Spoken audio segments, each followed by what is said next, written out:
자, 관련해서 저희가 좀 두 분 모시고 이야기 나눠 보도록 하겠습니다. 허준영 교수님 그리고 홍현익 전 국립외교원장 나오셨습니다. 어서 오십시오. 안녕하십니까. 네. 자, 일단은 그 지금 공식 환영 과정이 있는데 지난번에 저희가 이제 봤던 장면, 그러니까 트럼프 대통령 때 장면과 지금 국기만 바뀐 것 같고 사람만 바뀐 것 같고 거의 지금 과정은 좀 동일한 것 같아요, 원장님. 국빈 방문 의전이 뭐 되게 비슷하죠. 예. 근데 이제 만찬을 한다든지 트럼프 대통령 만찬을 안 했어요. 네. 본래 이제 만찬이나 오찬이 꼭 들어가는데 트럼프 대통령이 이제 자기 행사하느냐고 바빴는지 안 한 것 같습니다.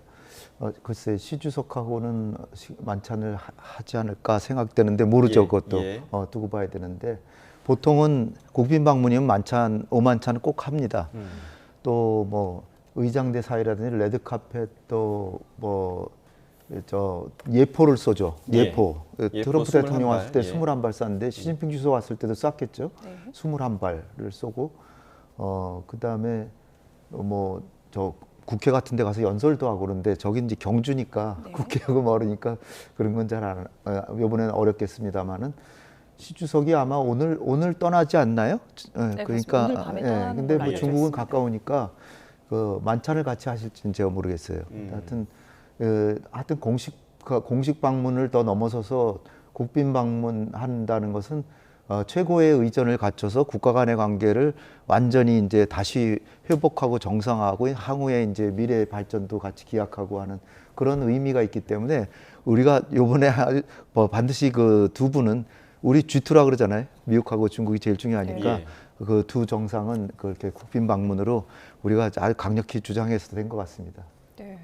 오늘 이 국빈 방문에서 어떤 대화를 나눌지도 조금 관심이 큰데 경제적으로 어떤 대화를 나눌 걸로 보십니까? 그러니까 아까 그 경주에 계신 기자 두 분께서 브리핑 해주신 내용이 이제 민생에 좀 집중하는 아마 회담이 될 것 같다라고 하는데 아마 민생 중에서도 민생 경제 쪽에 조금 집중하는 회담이 되지 않을까 싶고요.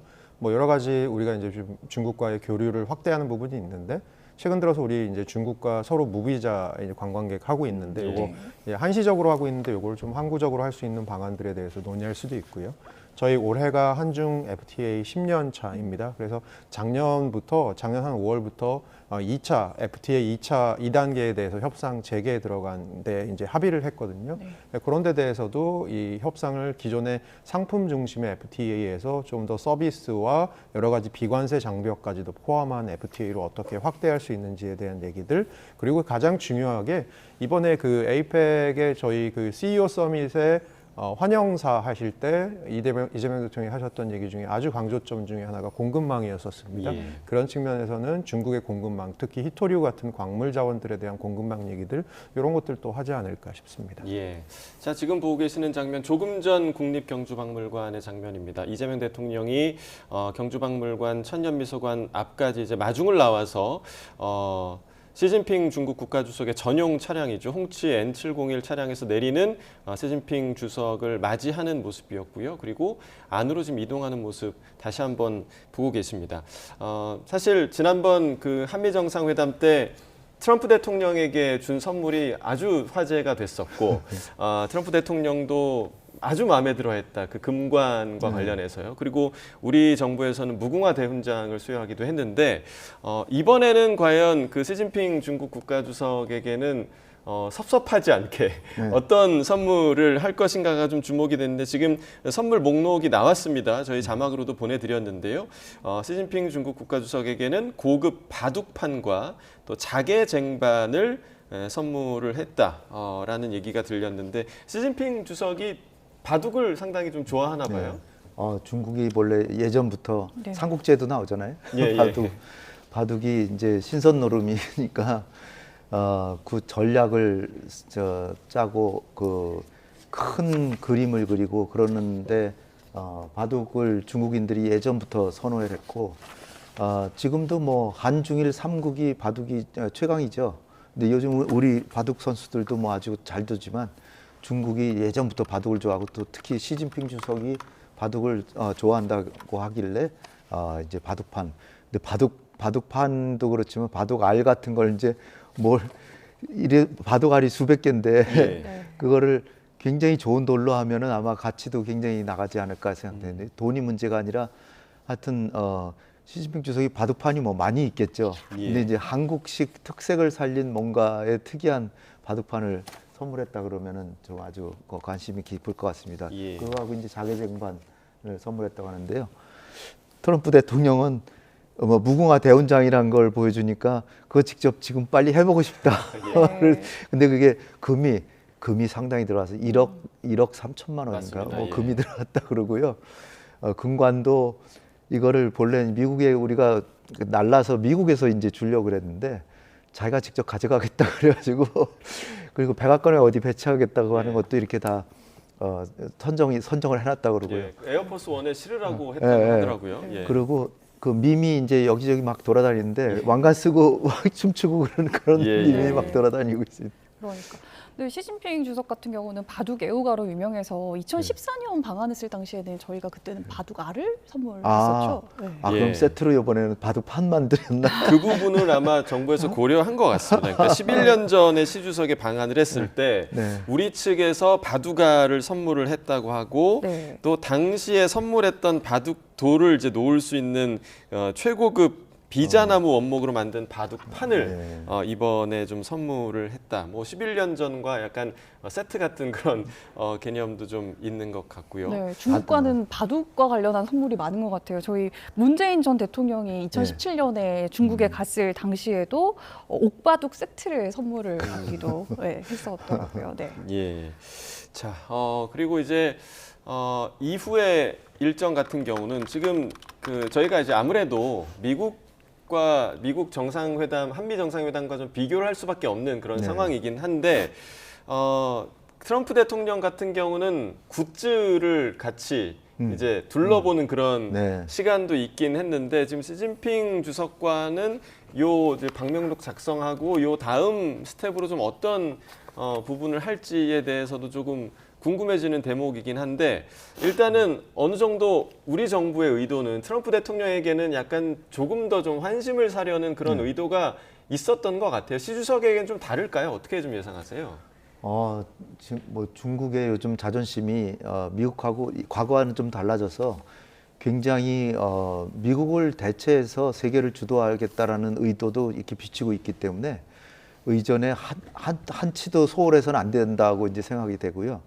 외교관들이 하는 얘기가 의전이 외교의 절반이다 뭐 이렇게 얘기를 하는데 의전이 잘했다고 해서 회담이 성공한다는 보장은 없지만 의전이 잘못되면 확실히 회담은 실패한다 뭐 이런 얘기가 있다 그럽니다. 예. 그래서 이제 시진핑 주석에게도 트럼프 대통령에게 절대 못지않는 그런 의전을 함으로써 절대 우리가 그런 거 하는데 뭐 미국의 눈치 볼 필요는 전혀 없습니다. 잘 환대를 해서 좋은 관계가 맺어지면 좋겠고요. 예. 이번에 뭐 한한령이라도 해제되고 이라도가 아니라 한한령이 해제되면 정말 좋겠고요. 근데 중국의 입장은 한한령을 자기네들이 부과하지 않았다는 예, 입장이니까 예. 그걸 공식 의제로 할 수 있을지는 모르겠어요. 그래서 뭐 교류 협력을 좀 더 자유롭게 하자 뭐 이렇게 하는 식으로 해야 되지 않을까 봅니다. 예.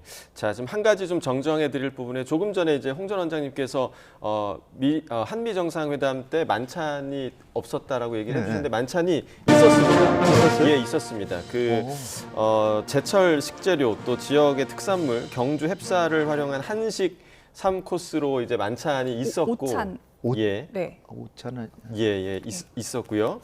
저녁은 그리고 오늘도 시 주석과의 식사가 또 예정이 되어 있습니다. 그래서 아마 진행이 똑같이 될 근데 것으로 보이고요. 양자 간의 만찬을 해야 되는데 예. 그건 아마 정상들 전원하고 했을 것 같습니다. 그 정상들. 부분 좀 확인. 근데 그게 첫날 본래 우리가 만찬을 안 하려고 그랬는데 만찬을 한 이유는 트럼프 대통령이 그 다음날 가니까 예.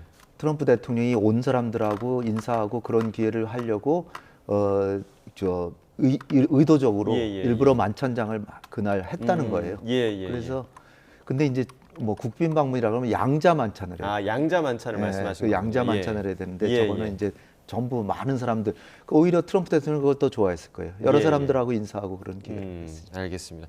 조금 전에 이제 홍 전 원장님께서 한한령 얘기를 하셨는데 사실 이게 지금 중국에서는 계속 우리는 한한령을 게시한 적이 없다라고 얘기를 하기 때문에 네. 그러면 그래도 실질적으로 우리가 이른바 한한령을 통해서 네. 우리 경제가 입은 타격이 어느 정도이냐 이 부분을 좀 분석을 해보면 좋을 것 같아요. 그게 그 현대경제연구원에서 연구를 했더라고요. 그래서 연간 우리가 한한령으로 생기는 피해가 한 8조 5천억 정도 된다. 그러니까 사실 적지 않은 금액의 손실이 발생을 하는 거고요. 예.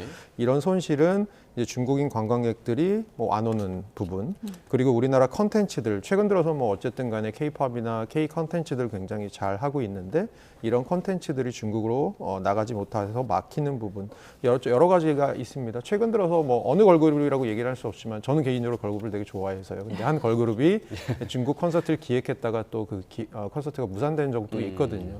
그런 측면에서는 이런 부분들에 대해서 우리가 조금 더 조금 이득을 볼 수 있는 부분들이 좀 제한적인, 분명히 한한령의 효과들은 지금 현실에 나타나고 있는 것이 아니냐 보고 있습니다. 예. 자, 그리고 지금 뭐 미중 정상회담도 열렸습니다만 뭐 이번 미중 정상회담을 통해서 어느 정도의 딜이 성사가 됐는데 사실 빅딜은 아니었던 것 같고요. 그런 스몰 딜이냐 아니면 중간 정도의 딜이다라고 이제 평가를 하는 분들도 많으셨는데 지금 그 미중 무역 갈등으로 인해서 사실 중국이 받은 타격도 조금 있을 것 같습니다. 이 부분 좀 어떻게 분석하고 계십니까? 중국 같은 경우는 사실 미국으로 나가는 수출이 GDP의 한 2.5에서 3% 정도 되거든요. 예. 근데 이런 것들에 대해서 수출이 이제 급감을 하고 있는 부분이 분명히 있고요. 근데 사실 이제 중국도 대응을 한 두 가지 정도로 안전장치를 마련해 놓는 거죠. 첫 번째로는 미국 수출 좀 줄어든 것을 중국 GDP의 한 50% 넘게 차지하는 그 소비 쪽을 조금 늘리는 방식으로 한번 가보자. 그래서 내수 부양으로 가보자라는 게 첫 번째 정책이고, 어떻게 보면 중국 그리고 중국 정부, 중국 공산당이 전 세계에서 경제 규모로 따졌을 때 큰 경제 규모에도 불구하고 가장 원샷으로 정책을 빨리 뿌릴 수 있는 나라 중에 하나잖아요. 그런 측면에서 이렇게 해보자. 일종의 쌍순환 전략을 한 거고요. 또 하나는 수출에 있어서도 수출 구조를 좀 다변화한 겁니다. 그래서 미국에 대한 수출을 보니까 2018년, 그러니까 트럼프 1기 때를 보면 수출에서 대미 수출 비중이 한 20% 정도 됐는데 지금 이게 작년 기준으로 14%까지 내려와 있습니다. 예. 그러니까 미국 비중을 좀 줄이고, 그럼 어디서 수출을 만회를 하느냐? EU 그리고 글로벌 사우스라고 하는 아세안 국가들 쪽으로 지금 수출을 다변화하고 있습니다. 그런 측면에서는 중국도 우리가 조금 장기전으로 생각하고 버틸 만한 부분이 있지 않나라고 생각을 하는 것 같아요. 그리고 지금 나오고 있는 얘기가 뭐죠? 2027년에 시진핑 주석 4연임 갈 거냐 말 거냐는 얘기를 하고 있고, 중국에서 나오고 있는 얘기 중에 하나가 그런 게 저는 굉장히 재밌더라고요. 전쟁 중에는 장소를 바꾸지 않는다. 그럼 무슨 전쟁일까요? 라고 생각을 해보면 미국과의 조금 긴 호흡의 싸움을 하고 있는 것으로 생각을 예. 하는 것이 아니냐라는 판단하고 있습니다. 예. 네. 오늘 낮 기자회견이 있었는데 이재명 대통령의 기자회견이 있었는데 그 한중 정상회담을 앞두고 있어서 그래서인지 관련한 질문들이 많이 나왔어요. 거기서 이재명 대통령이 한중 관계가 완전히 회복됐다고 보기 어렵다 이렇게 또 네. 직접적으로 발언을 하기도 했는데 이 부분은 어떻게 해석하셨어요? 예, 뭐 사실을 말씀하신 거죠. 한한령을 중국이 부과하지 않았다고 하지만 실질적으로 지금 뭐 매년 뭐 8조 5천억 손실이라니까 어마어마한 네. 거거든요. 이게 사실 눈에 보이지 않아서 그렇지 그 관련 분야에 종사하는 분들은 이를테면 연예인, 가수, 뭐 또 드라마 콘텐츠 제작하는 분들, 뭐 음반 뭐 이런 것도 엄청나고 게임 산업 같은 것도 이게 중국만 트이면 한국이 게임이 굉장히 용성할 텐데 게임이 지금 사양이라 그래요. 우리 인구가 계속 늘어나면 좋은데 늘어나지도 않고 인구는 줄어들고 예. 그럼 외국으로 진출해야 되는데 제일 좋은 데가 중국인데 중국에서 이거 사실상 막고 있으니까 우리 여러 가지 산업들이 지금 장애를 받고 있거든요. 그런 상황에서 지금 서해에서도 또 불법 구조물 뭐 구축하는데 이걸 여러모로 설득을 해도 잘 해체를 안 하고 또 뭐 불법 어업 같은 것도 계속해서 단속을 요청하는데 사실 그 중국이 그렇게 단속을 열심히 안 하잖아요. 이런 것도 문제고 또 어떻게 보면 잠재적인 위협도 우리가 그 중동 지역에서 원유 수송로 이게 보장이 돼야 되는데 언제 또 거기에서 장애가 생길 수도 있을 그런 상황이고 이런 것들이 다 우리한테는 여러 가지 어려움인데 한중 관계가 좋으면 별 문제 없겠죠. 그래서 참 너무 안타까운 게 사드 배치할 때 그 이후로 관계가 안 좋아졌는데 사드가 이제 우리에게 꼭 필요한 꼭 필요한 사드면은 저도 배치하는 거 찬성하고 지지했을 텐데 그게 사실 북한에서 날라온 미사일 막지도 못하는 거든 거의. 그러니까 그 사실 수도권이 대한민국의 절반인데 사드를 배치한다면 수도권을 막기 위해 배치해야 될 거 아니에요. 배치할 때 그게 박근혜 정부 말기와 그 황교안 총리 권한 대행할 때 배치된 거거든요. 그때 우리 정부는 계속해서 배치 안 한다라고 했는데 그러고 나서 배치를 했어요. 그러니까 시진핑 주석은 야, 한국 사람들 못 믿겠다. 그게 지금 10년 동안 지속된 겁니다. 그러니까 요번에 제일 중요한 건 한중 간에 그 한국이 믿을 수 있는 나라라는 걸 보여줘야 되는데 그런 신뢰를 회복해야 그 기반이 돼서 네. 이렇게 정상화가 되지 않을까. 예. 자, 2016년에 그 말씀해주신 사드 문제가 있었다면 지금 이번에 네. 혹시나 걸림돌이 되지 않을까라고 우려가 나오는 부분이 이재명 대통령이 이제 트럼프 대통령에게 승인을 받은 핵 네. 추진 잠수함 건조 관련해서 네. 그 부분은 그런 사드와 비슷한 개념으로 결부지어서는 안 된다라는 분석도 있는데 네. 홍 원장님께서는 좀 어떻게 분석하세요? 그렇죠. 제가 지금 말씀드렸어요. 예. 사드는 우리 국가 안보에 아주 절실히 필요한 건 아니었다. 그런데 이 핵 원자력 추진 잠수함 이거는 있으면 너무나 좋은 거거든요. 근데 그 좋은 게 가상으로 볼 때 중국의 위협으로부터도 해상에서의 위협을 확실히 차단할 수 있는 거고 예. 북한이 시도 때도 없이 우리 그 영해 같은데 막 잠수정으로 막 들어오고 그러는데 그것 확실히 막을 수 있는 거고요. 그리고 러시아까지도 우리에 대한 국가 안보를 삼면의 바다를 국가 안보가 훨씬 지능이 되는 거기니까 굉장히 필요한데 단지 이제 이 서해 같은 데는 이제 굉장히 수심이 낮잖아요. 예. 그러니까 무인 잠수정 그런 것도 같이 해서 같이 구비하면 우리 해안지대 방어는 완벽해지지 않으리까 생각하고요. 대통령께서 이걸 카메라가 직접 중계를 하는데 트럼프 대통령한테 얘기를 한 거거든요. 네. 근데 저는 상당히 의도적으로 그랬을 거라고 봐요. 예, 예. 어떤 분들은 그걸 왜 비공개로 얘기하지 왜 그렇게 했을까? 그런데 저는 오히려 공개해서 한 게 더 잘했다라고 봅니다. 그러니까 트럼프 대통령의 성향을 좀 고려한 발언이라고 보세요. 방금 말씀드렸듯이 사드도 배치 안 한다 그러고 했잖아요. 네. 근데 이거를 만약에 오늘 한중 정상회담 하고 나서 그 다음에 핵 잠수함 예. 배치한다 그러면 시진핑 주석은 또 한 번 당했다 그럴 거예요. 근데 차라리 어차피 공개될 거면 미리 당당하게 얘기하고 이건 또 그리고 국가 안보에 관한 문제고 북한이 핵 잠수함을 만드는 걸 공개적으로 만들고 있고 네.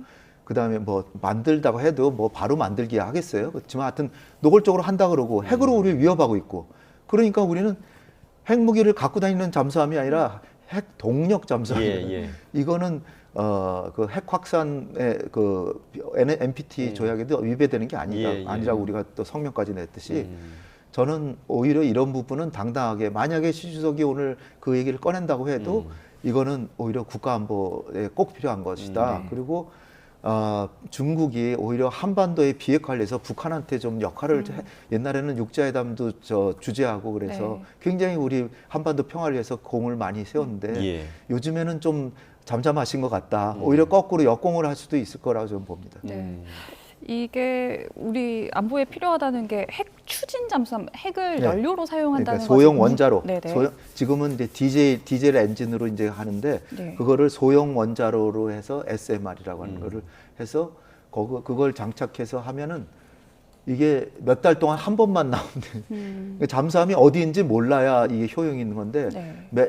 자주 이렇게 물 밖으로 디젤 잠수함 같은 경우가 나오니까 오랫동안 은닉성을 위해서 잠함할 수 있고 그다음에 기동력이 빠르고 순발력이 빠르고 속도도 빠르고 그러니까 훨씬 우리의 해상 안전 그거는 확실히 보장된다고 볼 수 있어요. 물론 네. 값싸지는 않습니다. 한 척에 2조 정도 된다는데요. 네. 그리고 이제 그 동력을 갈아야 되는데 그게 전홍축 우라늄으로 되는지 모르는데 프랑스 같은 데는 전홍축 우라늄으로도 핵 잠수함을 한다는데 그 고농축으로 해야 되면 우리가 못 하거든요. 네. 원자력 협정이 개정돼도 그러면 그 부분에 있어서는 또 미국하고 계속 협력을 해야 될 것 네. 같습니다. 예. 재래식 무기를 장착하고 연료만 핵으로 사용한다. 우리는 핵무기가 아예 없으니까. 네. 네. 그러니까 이제 이 잠수함 자체가 중국을 겨냥한 게 아니라 그러니까 국가 안보 차원에서 우리에게 방어하는 필요한 거죠, 부분이야. 방어. 우리의 네. 정당한 방어를 위해서 필요한 중국을 거다. 공격하는 게 아니라 예. 만약에 중국이라고 하더라도 러시아라고 하더라도 우리를 공격하면 막을 수는 있어야 될 거 아니에요. 예, 그렇죠. 그러니까 방어적 목적이라는 거죠. 음. 네. 절대 도발이나 공격용 목적이 아니라는 게 분명하니까. 네. 예. 또 하나 또 주목되는 게 이 핵추진 잠수함을 건조하려면 이제 미국에 있는 조선소에서 건조를 하게 되는데 지금 하나 필리조선소 이런 한화오션의 미국 자회사 5곳을 중국이 제재한 상황인데 이런 것과 관련한 것도 의제에 오를까요? 어떻게 보세요? 그러니까 오히려 이거는 이제 트럼프 대통령이 왜 하나 필리조선소를 찍어서 얘기했을까를 좀 생각해 봐야 되는 것 같고요. 그것 또한 이제 트럼프 대통령의 어떤 중국 견제용 발언이라고 생각을 할 수 있을 것 같습니다. 너네 하나 필리조선소 포함해서 하나 자회사 5개를 중국의 기업들과 거래 안 되도록 못하도록 이제 제재를 한 상황인데 네. 보란 듯이 그걸 딱 찍어서 거기서 이제 제조를 하겠다라고 하는 거니까 어떻게 보면 이거는 이제 대중견제용 발언으로 보는 것이 좀 더 옳지 않을까 저는 그렇게 생각하고 예. 있습니다. 그러면 이 잠수함을 추진하는 것과 관련해서는 이후에 좀 우리가 후속 협의를 해야 되는 부분들이 좀 있는 거잖아요. 네, 아까 우리 홍 원장님 말씀해 주신 것처럼 뭐 협의를 하더라도 사실은 이게 이 협정이 개정이 되지 않으면 사실 못하는 부분도 있고 혹은 그것이 이제 원자력 협정이 개정이 되지 않으면 우리가 사실 잠수함을 운용할 수 없는 부분도 있기 때문에 이런 부분들에 대해서는 후속 협의가 좀 필요하지 않을까 보고 있습니다. 미국에 있긴 하지만 어쨌든 우리 기업인 건데 이 부분과 관련해서 우리 대통령이 중국 측에 직접 언급을 할 가능성은 어떤 언급 말씀하시는 거죠? 뭐 제재와 관련해서 네. 아까 모르겠습니다. 제가 뭐 홍 원장님처럼 외교를 하는 사람은 아니지만 전반적으로 이번 회담의 의제 설정이나 여러 가지를 봤을 때 뭐 저의 개인적인 판단은 아주 디테일한 부분까지는 가지 않는 협상이 되지 않을까라는 생각이 좀 들어서 그렇게까지 서로 약간 얼굴 붉힐 수 있는 부분까지 갈까라는 생각은 약간 하고 있습니다. 네. 중국이 그 하나오션의 자회사 5개를 제재한 거는 다분히 경고성이고요. 실제로 그 회사들이 중국하고 거래를 하고 있지는 않기 때문에 제재를 해도 영향은 별로 없지만 상징적으로 한국의 미국과의 군함 건조에 있어서의 견제용으로 했다라고 지금 알려지고 있는데 네. 거기에 대해서 저도 이제 좀 과거에 미국한테 약간 좀 아쉬운 게 있었던 게 사드 보복을 당할 때 사드란 게 우리가 꼭 사드를 원해서 배치한 게 아니잖아요. 미국이 강력히 주장을 해서 배치한 건데 그런 상황에 대해서 사실상 중국이 한국을 제재하는데 미국이 한 번도 중국한테 한국을 왜 제재하냐고 따지를 않았거든요. 네. 근데 요번에는 이제 중국이 그 하나오션을 자회사 제재하니까 미국이 실질적인 효과는 없는데도 불구하고 미국에서 그거 공정무역이 위배되는 거다라고 항의를 했거든요. 그러니까 아무래도 이제 과거와는 좀 달라진 모습이고 이게 핵 잠수함을 한국을 갖게 해준 거는 한미 동맹이 그만큼 더 견고하다는 걸 보여준 것인가 동시에 한국의 군사적 자율성도 증진된 거죠. 이게 한국의 그 해군력이 확실히 늘어나니까. 예. 자, 지금 시진핑 국가주석에 대한 공식 환영식은 지금 마쳤다고 지금 속보가 좀 들어왔고요. 이제 한중 정상회담으로 이제 이어질 것으로 보이는데 이 자리에서 어떤 이야기가 나올 것인가 뭐 저희가 계속해서 속보로 전해드리겠고 시 주석 같은 경우는 어제 그 아시아 태평양 공동체를 제안하면서 다자 무역 또 다자주의를 강조하기도 했습니다. 일단은 이번에 만나기도 했던 미국의 트럼프 대통령을 조금 의식한 발언이 아닌가 이런 분석도 있는데 어떻게 좀 분석하십니까? 뭐 의식 정도가 아니라 미국과의 세계적인 그 전략 경쟁을 하는 차원에서 지금 미국의 관세 부과를 비롯한 이 보호무역주의하고 시진핑 정부가 지금 하는 중국의 자유무역이 지금 대립하고 있는 거죠. 근데 이 무대가 시진핑 주석이 유리한 게 에이펙이라고 하는 그 기구 자체가 이 아시아 태평양, 그러니까 인도 태평양, 아시아 태평양, 예. 아시아 태평양 지역에 이 자유무역을 진흥하고 투자를 진흥하고 인적 교류를 활성화하고 이렇게 교류를 다자주의로 이렇게 활성화하는 그런 방안을 강구하기 위해서 애초에 생긴 조직인데 그런데 미국은 오히려 양자주의 또는 관세 부과를 통한 미국의 경제력 향상과 제조업 진흥 이걸 추구하고 있으니까 어떻게 보면 국가 이기주의란 말이죠. 근데 에이펙이라는 조직 자체는 이 공동체라고 하는 것에 공동이익을 예. 상호 이렇게 시너지 효과를 가지자라고 만든 거니까 같이 잘 살자 하는 취지죠. 트럼프 대통령은 애초에 이 자리가 좀 서먹한 거예요.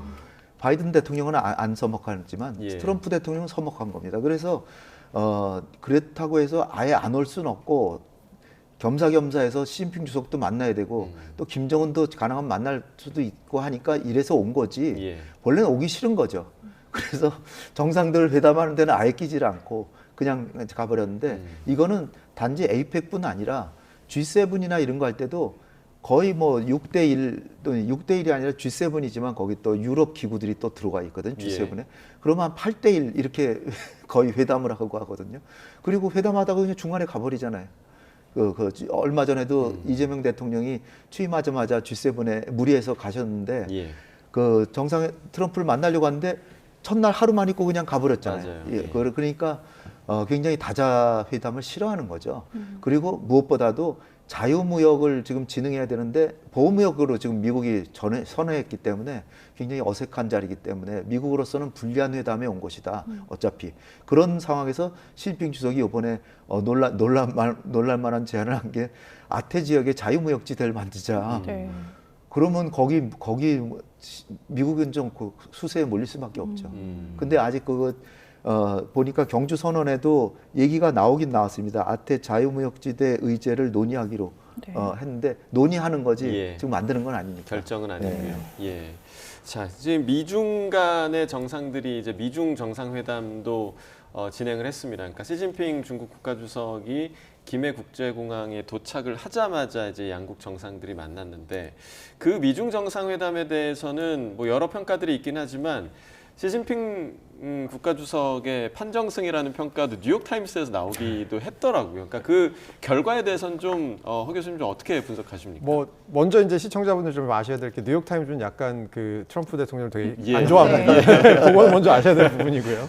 저도 근데 사실 뉴욕타임즈 뷰에 약간 동의하는데 뭐 아까 방송에서도 말씀 잠깐 드렸지만 이 두 정상이 양국의 국기 앞에서 사진을 찍기 전에 트럼프 대통령은 굉장히 막 시진핑 주석과의 친분을 과시하면서 한편으로는 굉장히 불안해서 뭔가 말을 많이 하는 것 같은 사람의 느낌이 쫓기는 사람의 느낌이 보였고 예. 시진핑 주석은 한마디도 하지 않고 회담 들어가서 보자 딱 기다리고 있고 아주 좀 굳은 표정이었어요. 굳은 표정이고요. 처음에는. 네, 예. 그래서 그런 부분을 봤을 때도 지금 전반적으로 지금 앵커께서 지적해 주신 대로 좀 나오고 있는 얘기가 시장에서 나오고 있는 얘기는 생각보다 이 트럼프 대통령이 좀 쫓기고 있구나. 한편으로 보면 어떤 분 또 그 얘기 하시더라고요. 트럼프 대통령을 어공에 빗대고요. 시진핑 주석을 늘공에 빗대기도 하더라고요. 어떻게 보면 아까 제가 사연님 얘기까지 말씀을 드렸는데 네. 시간은 중국의 편이거나 시진핑 주석의 편일 가능성이 좀 더 높지 않나라고 중국은 보는 것 같고요. 예, 그런 측면에서 중국의 자신감이 좀 나오는 것 같습니다. 이번 회담 결과도 어느 정도 반영하고 있는 것 같습니다. 네. 자, 이번 그 한중 정상회담에서 지금 빠질 수 없는 의제가 북핵 문제, 한반도 평화 관련 얘기일 텐데, 근데 이제 지금 한중 정상회담 전에, 그러니까 오늘 오전이었죠. 북측에서 비난하는 내용이 또 나왔습니다. 비핵화는 실현 불가능한 개꿈이다. 상당히 좀 강한 어조의 비난 성명이었는데 이 부분은 한중 모두를 겨냥한 메시지일까요? 어떻게 네, 양쪽을 다 겨냥한 게 분명합니다. 예. 특히 9월 3일 날 시진핑 주석과 김정은이 그 구핑 방문은 아닌데도 만찬을 하면서 이렇게 다짐을 전략적 소통을 강화하고 다시 이제 관계를 정상화하기로 해놓고 또 10월 10일 날 그 열병식 북한 열병식 하는데 2인자인 리창 총리가 또 참석을 하고 중국의 대북 지원이 이제 굉장히 좀 쇄도할 가능성이 있는 그런 상황인데 분명히 아마 그 김정은이 트럼프 대통령을 만나지 않은 이유 중에 하나도 시진핑 주석이 말렸을 가능성이 있고요. 그러니까 김정은으로서는 내가 트럼프를 당신을 생각해서 만나지 않은 것처럼 당신도 한국과의 회담에서 한반도 비핵화에 대한 논의는 자제해 줬으면 좋겠다라는 거를 간접적으로 이렇게 경고를 한 거죠. 그리고 우리 정부에 대해서는 뭐 전혀 이상할 게 없고요. 우리 정부에 대해서는 한반도 비핵화에 대해서는 꿈도 꾸지 말아라고 계속 해온 건데 이게 한중 정상회담 직전에 저걸 발표한 거는 다분히 시진핑 주석한테도 그 간곡히 그런 얘기는 하지 말고 이 저 회담 끝나고도 어떤 선언이나 합의에 한반도 비핵화는 집어넣어주지 말기를 바라는 간곡한 메시지가 아닌가 그렇게 생각해 볼 수 있습니다. 예. 네. 지금 그 상황에서 그 중국의 물론 이제 북한이 그런 메시지를 보내긴 했지만 지금 사실 북중러 밀착이 상당히 좀 이루어진 상황 아니겠습니까? 그러니까 중국이 북한의 핵과 관련해서, 그러니까 한반도 평화와 관련해서 그동안의 입장에서 조금 선회할 가능성, 좀 변화할 가능성에 대해서는 좀 어떻게 보세요? 중국은 이미 그 베이징에서 열병식 하기 이전부터도 예. 한반도 비핵화에 대해서 큰 관심이 옛날보다 훨씬 관심을 적게 표명했고요. 그리고 미국에 대해서는 그거 제재해봐야 별 소용도 없는데 뭘 그렇게 계속 제재를 하느냐. 해제라고 아주 촉구는 안 하지만 러시아는 그냥 해제까지 하라는 입장이고 그리고 중국은 그거 별 소용이 없다. 그리고 내가 지금 북한에 대해서 비핵화 이렇게 종용하려고 하는 게 별 의미가 없고 하려면 당신이 직접 해라. 이제 중국은 이제 그런 입장이거든요. 예. 그러니까 중국의 한반도 비핵화에 대한 입장이 지금 약화된 것이 우리한테는 별로 좋은 게 아니기 때문에 우리 대통령께서는 아마 시진핑 주석한테 이 한반도 비핵화 또는 한반도의 평화와 안정을 위해서 좀 더 기여를 해주시길 바란다. 북한이 계속 도발하고 핵실험은 아직 안 했지만 미사일 계속 발사하고 하면 우리로서는 어쩔 수 없이 한미일 안보 공조를 강화할 수밖에 없다. 그건 또 중국이 바라지 않는 거 아니냐. 네. 이런 얘기까지도 저는 충분히 해도 할 수 있는 거라고 보고요. 우리가 하는 거는 다 방어적으로 하는 거고 북한이 핵을 개발해서 한반도 비핵화 선언했는데 깨고선 그걸 한 거 아니에요. 중국도 그건 동의하거든요. 북한이 그런 거 합의를 깬 거는. 그런 상황에서 중국이 굉장히 그 한반도 평화와 육자회담과 북핵 문제 해결을 해서 열심히 노력했는데 요즘에 좀 약화된 것 같다. 좀 시 주석께서 한반도의 평화를 더 열심히 해주면 한중 관계도 좋고 남북 관계도 좋고 그리고 동북아 전체의 평화를 위해서도 좋고 그러니까 선순환적으로 중국도 그런 걸 바라는 거 아니냐. 그러기 위해서는 북한의 행동을 좀 자제하는데 시 주석이 좀 일조해 주기를 바라는 그런 메시지는 아마 반드시 얘기하실 거로 저는 생각합니다. 네. 어제는 중일 정상회담이 있었는데 네. 이때는 분위기가 그렇게 썩 좋진 않았던 것 같아요. 안 좋았죠. 네. 이건 뭐 회담하기 전부터도 안 좋았고요. 다카이치 총리가 그 당선됐는데 통상 같으면은 항상 그 중국의 주석이 축전을 보내거든요. 네. 근데 이번엔 축전을 안 보냈어요. 리창 총리만 보냈어요. 네. 그러니까 당신은 내가 직접 상대할 거리가 안 돼. 우리 총리하고나 얘기해. 뭐 이런 투죠. 그리고 요번에 다카이치는 경주에 와가지고 한일 정상회담은 물론 하지만 네. 중일 정상회담은 하고 싶어 했는데 하고 싶어 하고 거기 한술 더 나가서 한중일 정상회담도 연말까지 하고 싶어 해요. 네. 그런데 그러려면은 요번에 어쨌든 시진핑 주석을 만나야 되잖아요. 한중일 정상회담을 해도 시진핑이 오는 게 아니에요. 그때는 리창 총리가 오거든요. 그러니까 어쨌든 요번에 시진핑 주석을 꼭 만나야 되는데 만나기 직전까지도 회담이 결정됐다라 회담을 할 것이다라고 중국이 발표를 안 했어요. 안 했고 회담 중에도 총리 된 거 축하한다 얘기도 안 했고 네. 그리고 서로가 저 무라야마 다마라고 과거에 1990년대에 과거에 2차 대전 때 그 했던 일본의 만행에 대해서 반성, 사죄했잖아요. 예. 그러한 반성에 대한 그 담화가 매우 중요하다. 강조를 다카이치는 기분이 안 좋았겠죠.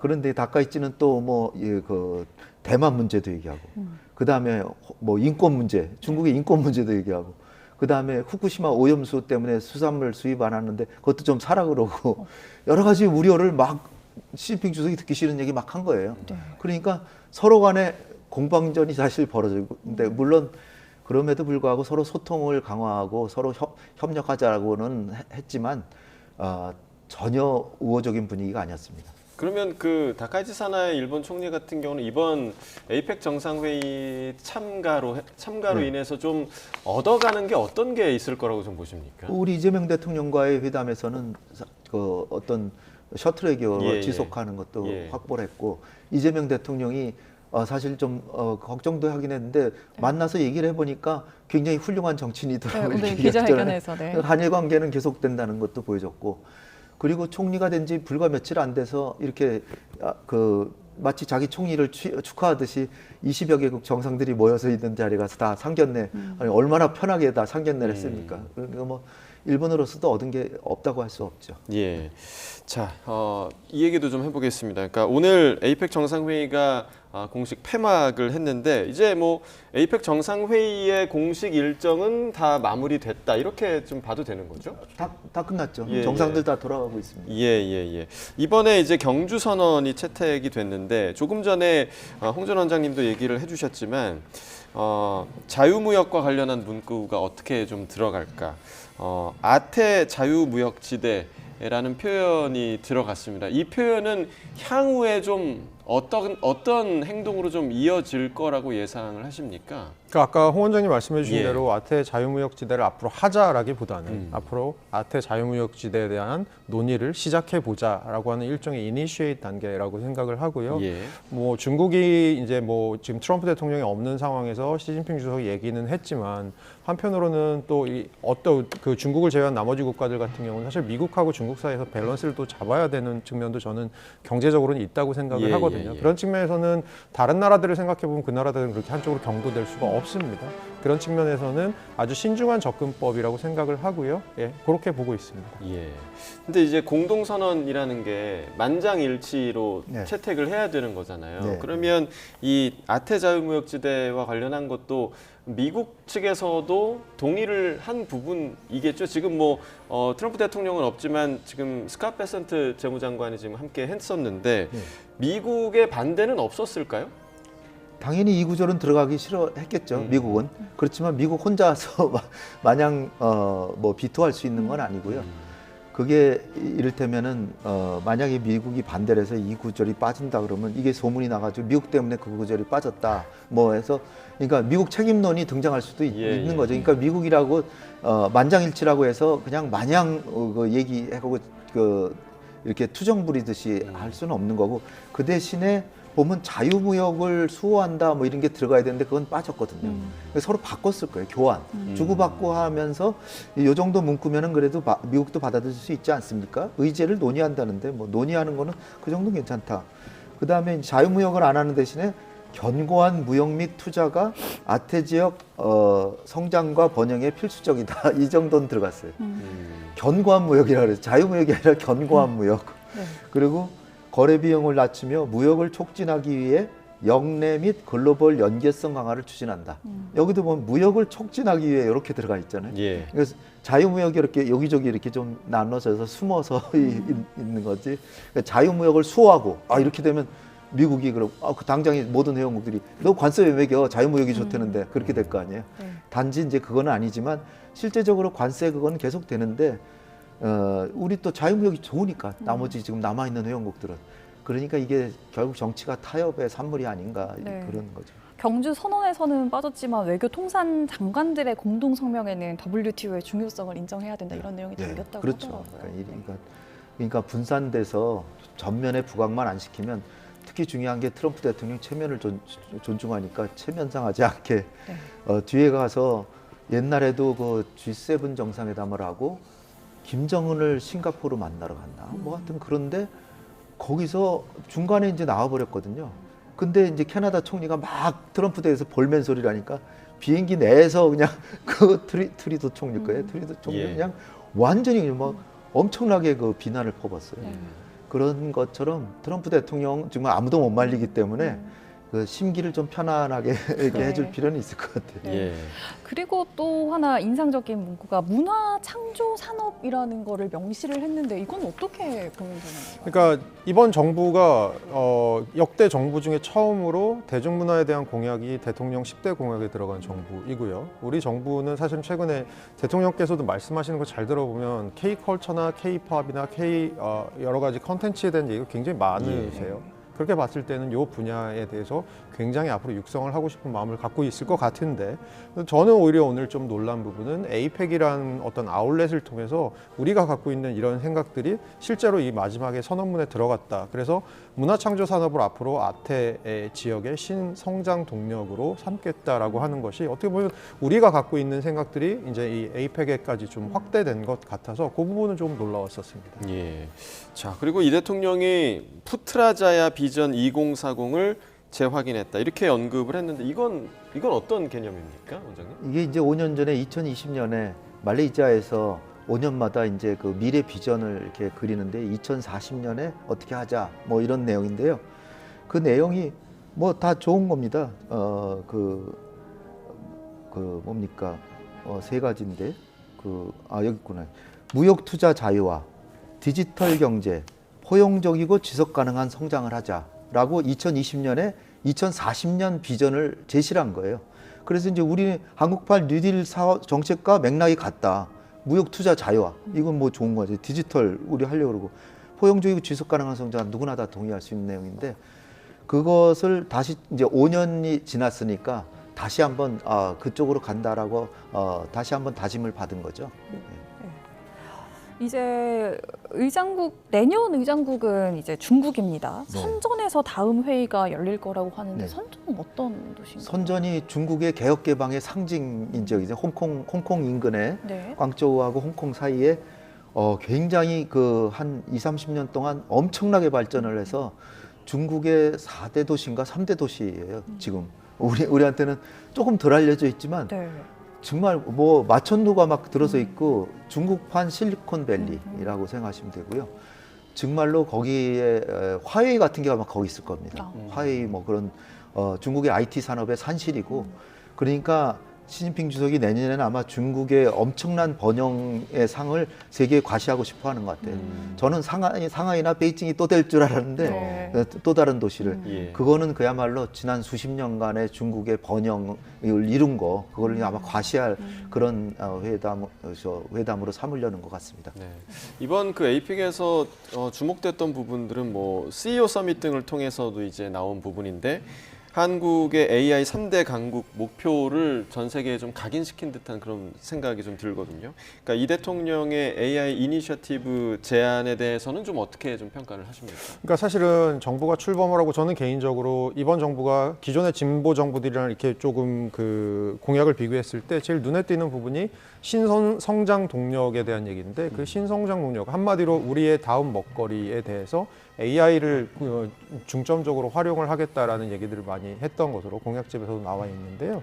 최근에 이제 대통령 취임하시고 나서 한 4-5개월 정도 됐는데 아직까지 AI에 대해서 좀 구체적인 비전은 좀 안 나온 것이 아니냐, 좀 나올 때가 된 것이 아니라고 생각을 하고 있었는데 그런 부분을 지금 이제 에이펙이라는 또 기회를 통해서 엔비디아의 젠슨 왕 CEO가 오고 우리나라 기업들과 앞으로 어떻게 파트너십을 할지 그리고 우리 정부와는 또 어떤 파트너십을 할지 그리고 엔비디아라고 하는 지금 전 세계 시총 1위 기업이고 가장 AI에서 최첨단을 하고 있는 기업이 한국과 한국 정부와 한국 기업들을 바라보는 뷰는 어떤지를 저희가 또 확인할 수 있었던 시간이었던 것 같고요.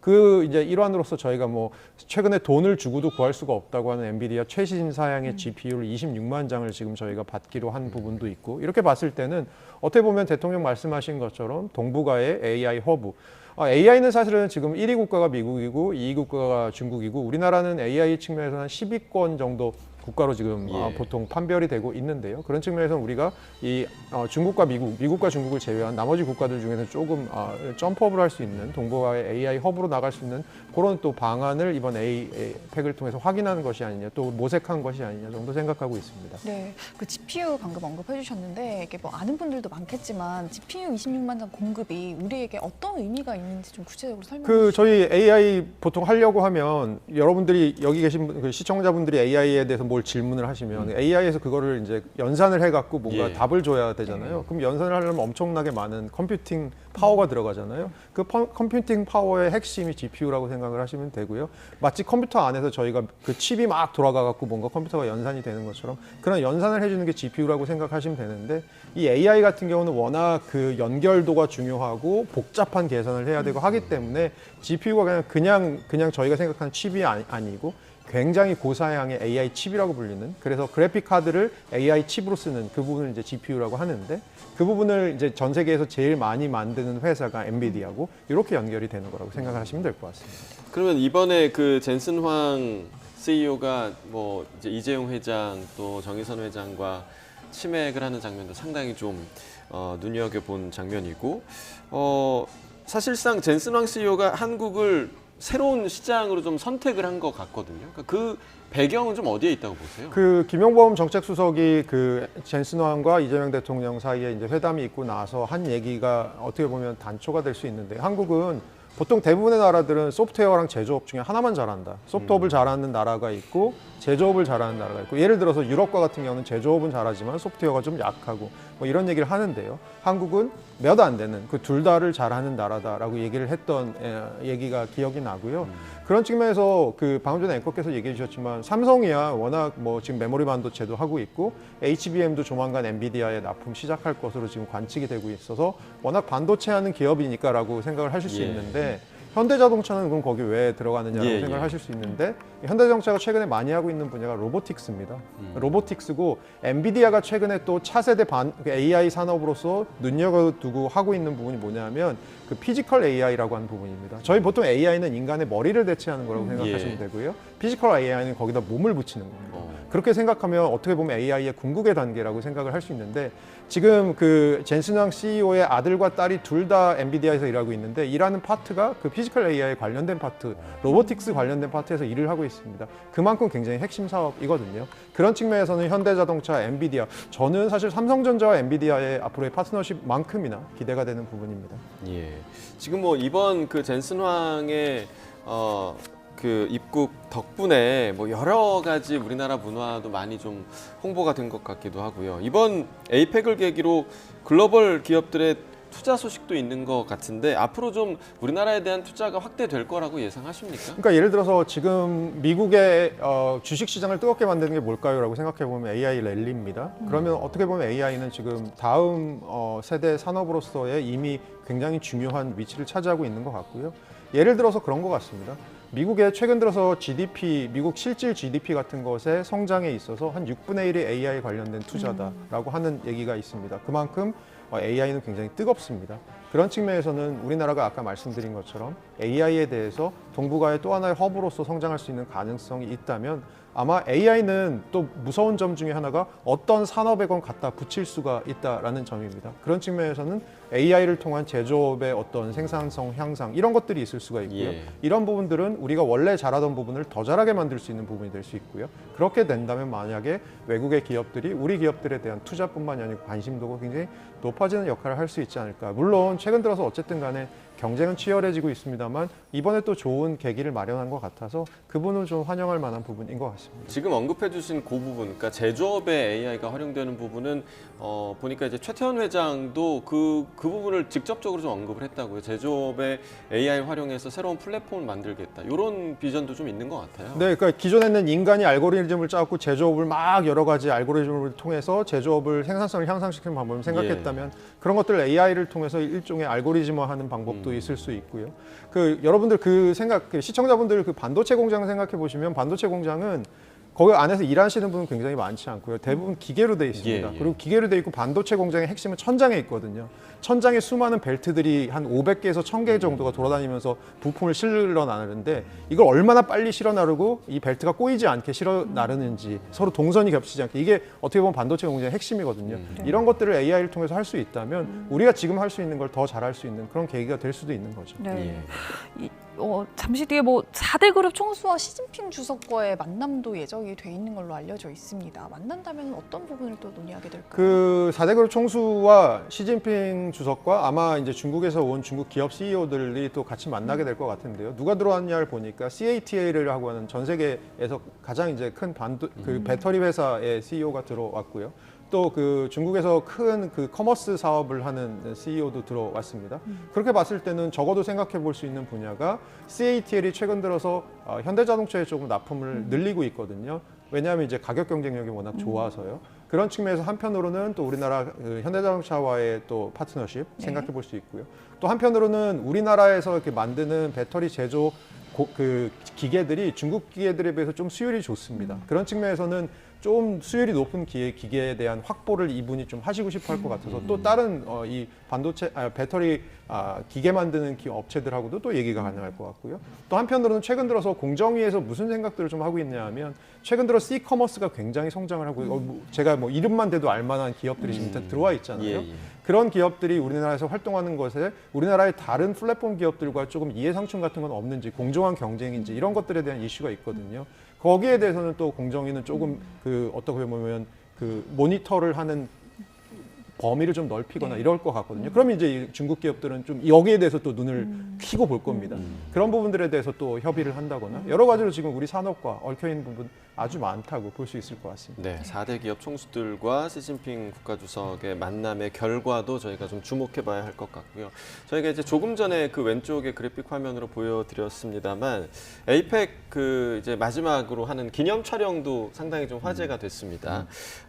지금 어깨에 이제 숄을 모든 옥색, 정상들이 네. 두르고 기념 촬영했는데 이 옥색 숄에도 나름의 또 의미가 있더라고요.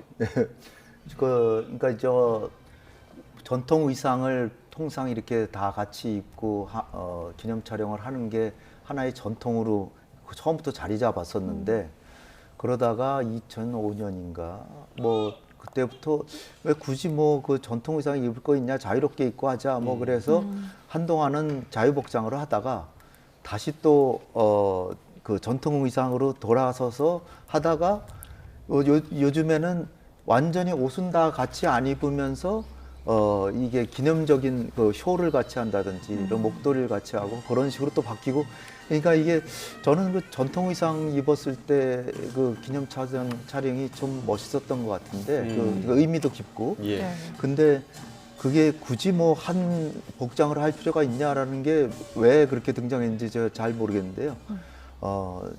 이번에는 그래서 그 중간적인 방법이죠.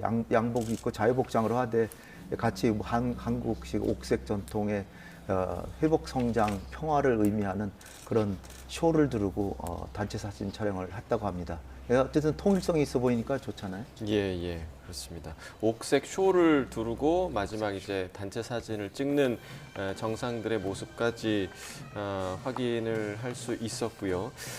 그리고 이제 저희가 이제 한중 정상회담이 지금 진행이 되고 있는데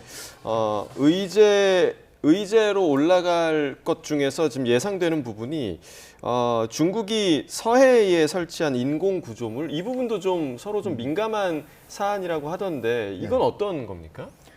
그러니까 중국이 남중국해나 그런 데서 이렇게 뭐 양식업이나 뭐 그런 거 한다 그러고 조금씩 구조물 하다가 그걸 서로 연결하고 뭐 그래가지고 인공 섬을 만들고 그래서 뭐 자기네 영토다 뭐 이런 식으로 자꾸 나가고 그러니까 이게 굉장히 문제가 됐잖아요. 네. 근데 이제 우리의 서해에는 그 이제 첫 단계로 이제 양식업을 위해서 구조물을 만들었다 그러는데 양식업 구조물이라기보다는 조금 더 크고 뭐 굉장히 그 구조물 자체가 크기가 작지가 않아요.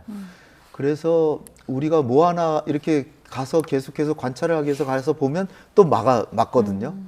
근데 단지 그 위치 자체는 한국에도 속하지 않고 중국에도 속하지 않는 중간 수역입니다.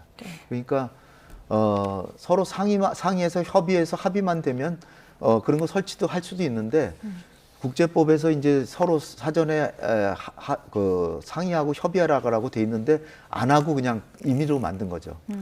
그래서 우리가 가서 인위적으로 철거할 수는 없는 거고 네. 철거하면 아마 충돌이 벌어질 테고 그래서 일단 이게 국제법적으로 위법한 방식으로 지금 만들어진 거다라고 이제 우리가 계속 얘기는 하는데 중국에서는 그건 뭐 어업 활동이 일종의 양식도 어업 활동이니까 어업 활동이라고 그러면서 지금 버티고 있는 중이죠. 네. 그래서 얼마 전에도 우리 그 선박이 이제 가가지고 관찰하러 갔는데 못 오게 막고 그래가지고 오랜 동안 실강의를 하다가 돌아가는데 한번 7, 8시간을 따라왔다는 거예요. 예. 그걸 왜 따라오는지 모르겠는데 하여튼 약간의 그걸 두고 신경전이 계속되고 있고 예.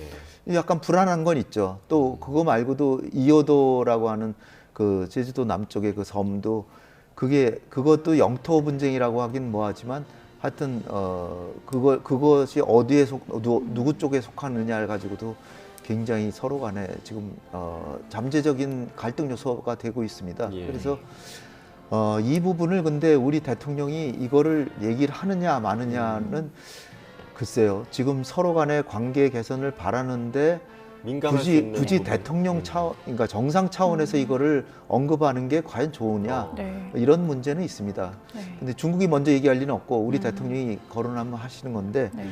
예. 제가 보기에는 지금 한중 관계가 굉장히 이제 그 정상화되려는 과정이기 때문에 네. 자제하실 가능성도 있다. 네. 좀 그렇게 봅니다. 양측의 뭐 민생 문제를 언급하겠다 이렇게 얘기를 했었는데 민생 네. 문제를 한다는 거는 서로가 이제 중국도 경제를 충시하고 이재명 대통령은 국민 주권 정부니까 국민들의 삶을 개선할 수 있는 한중 정상회담. 그래서 뭐 여행 비자를 계속 연장해서 무비자로 계속 하게 한다거나 아니면 그 예능 분야 드라마 음반 뭐 이런 거 게임 이런 거 진출하는 걸 좀 한한령을 사실상 폐지를 시킨다든지 뭐 이런 실질적인 이익이 되는 거. 그리고 제가 오히려 우리 대통령이 그래도 한마디쯤 하셨으면 하는 게 중국의 그 한국에 와서 자꾸 불법 어선 와서 예. 선박 어로 활동하는데 네. 서해상에서. 그걸 중국이 조금 더 신경 써서 막아주면은 우호 관계 증진에 굉장히 도움이 되겠다. 왜냐하면 우리 그 해경들이 너무나 힘들어하고 막 다치고 막 그래요.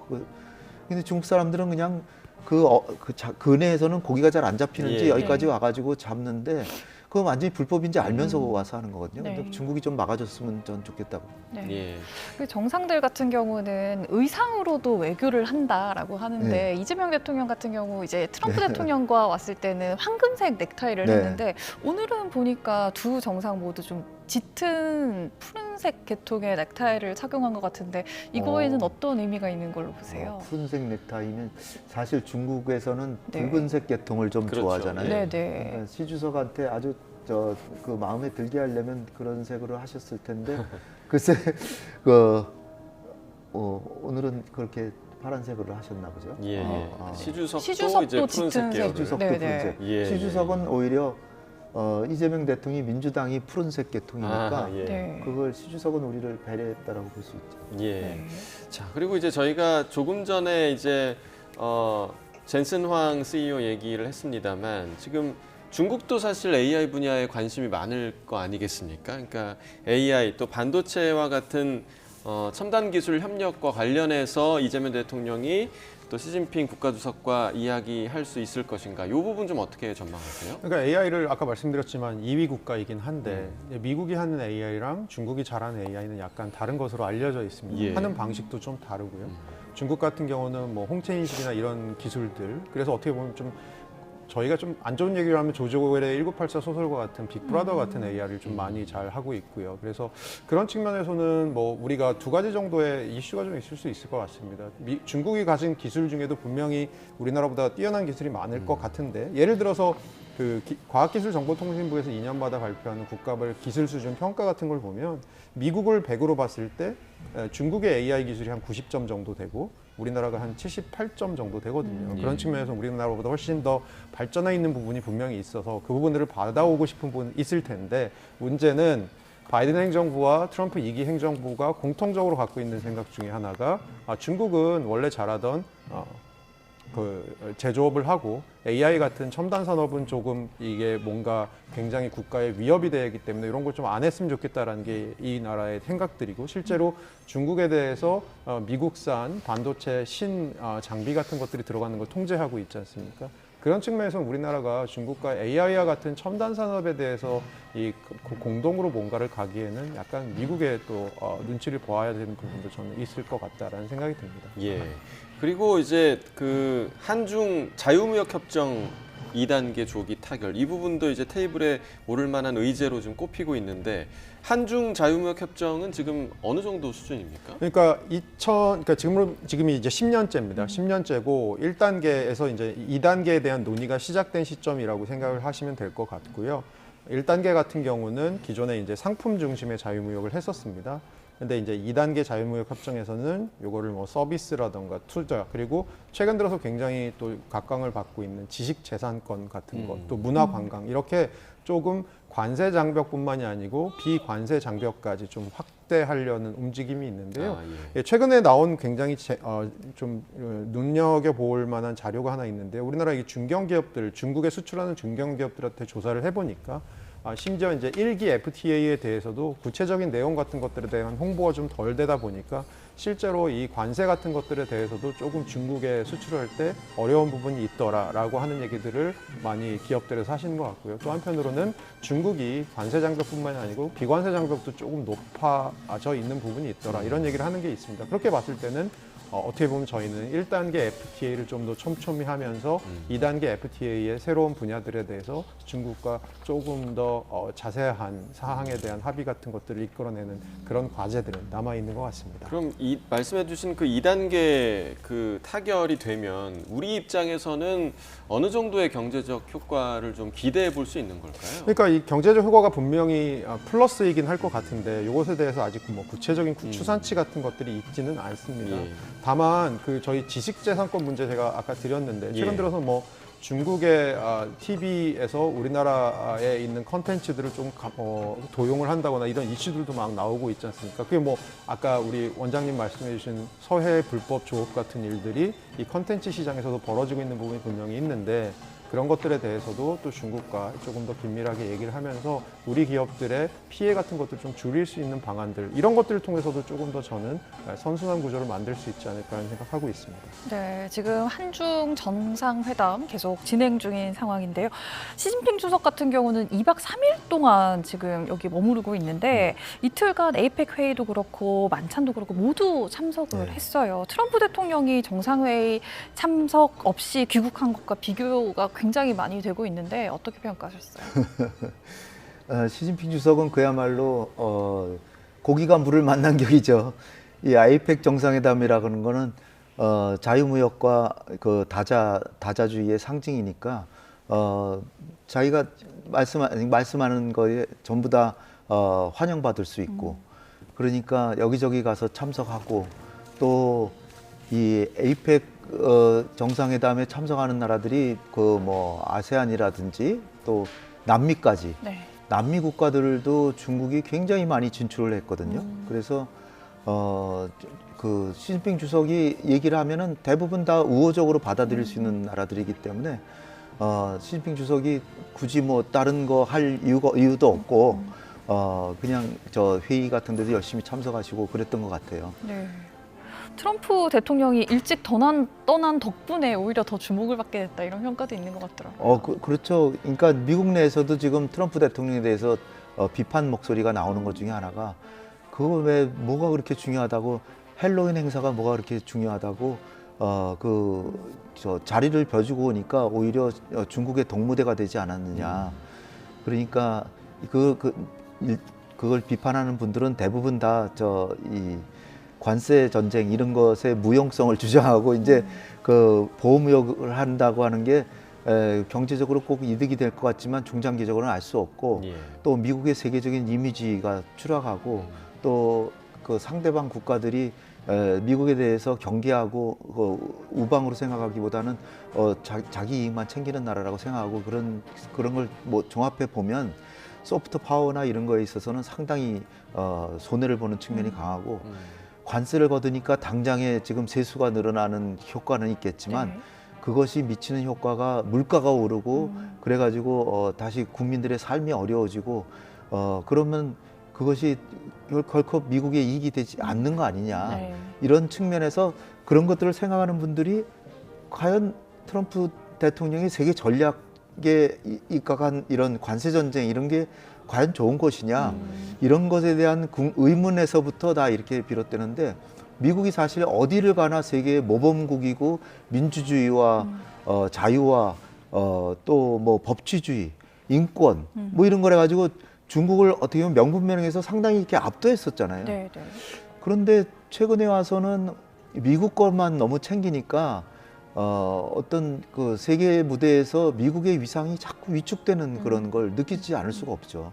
그러니까 이 국제적으로 미국이 좀 더 모범적이고 세계를 질서를 주도하는 그런 모습을 보여야 된다라고 생각하는 분들이 보기에는 이 관세에 입각한 보호무역주의 이거 자체가 지금 잘못된 선택 아니, 전략 아니냐 이런 취지에서 네. 지금 이 다 그런 비판적인 논조가 나오는 거죠. 예, 여러 그 비판 가운데서 조금 전에 이제 허 교수님한테도 질문을 드렸습니다만 이번 그 미중 정상회담의 결과에 대해서 네. 누가 승자인 것인가에 네. 대해서는 홍 원장님은 어떻게 판단하십니까? 저는 뭐 애초부터 지난 4월 정도에 이제 트럼프 전 대통령이 이제 관세 전쟁 중국에 대고 선포를 했는데 그 애초부터 처음에는 중국이 상당히 이렇게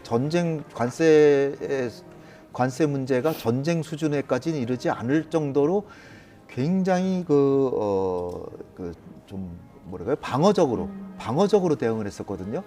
그러니까 미국이 15% 매기면 한 10% 매긴다든지 이런 정도로 네. 조금씩 규제를 하고 미국보다는 조금 낮은 정도로만 반격을 했는데 4월 달에 이게 100%가 넘어가 버리니까 중국에서도 미국이 결국 145%까지 갔죠. 네. 그러니까 중국도 120%까지인가를 설정을 하고 이제부터는 뭐 더 미국이 더 올린다 그래도 우리는 뭐 올릴 생각 없다. 어차피 이제 무역이 할 수 없는 상황이다. 예. 네. 140% 이상이 되면.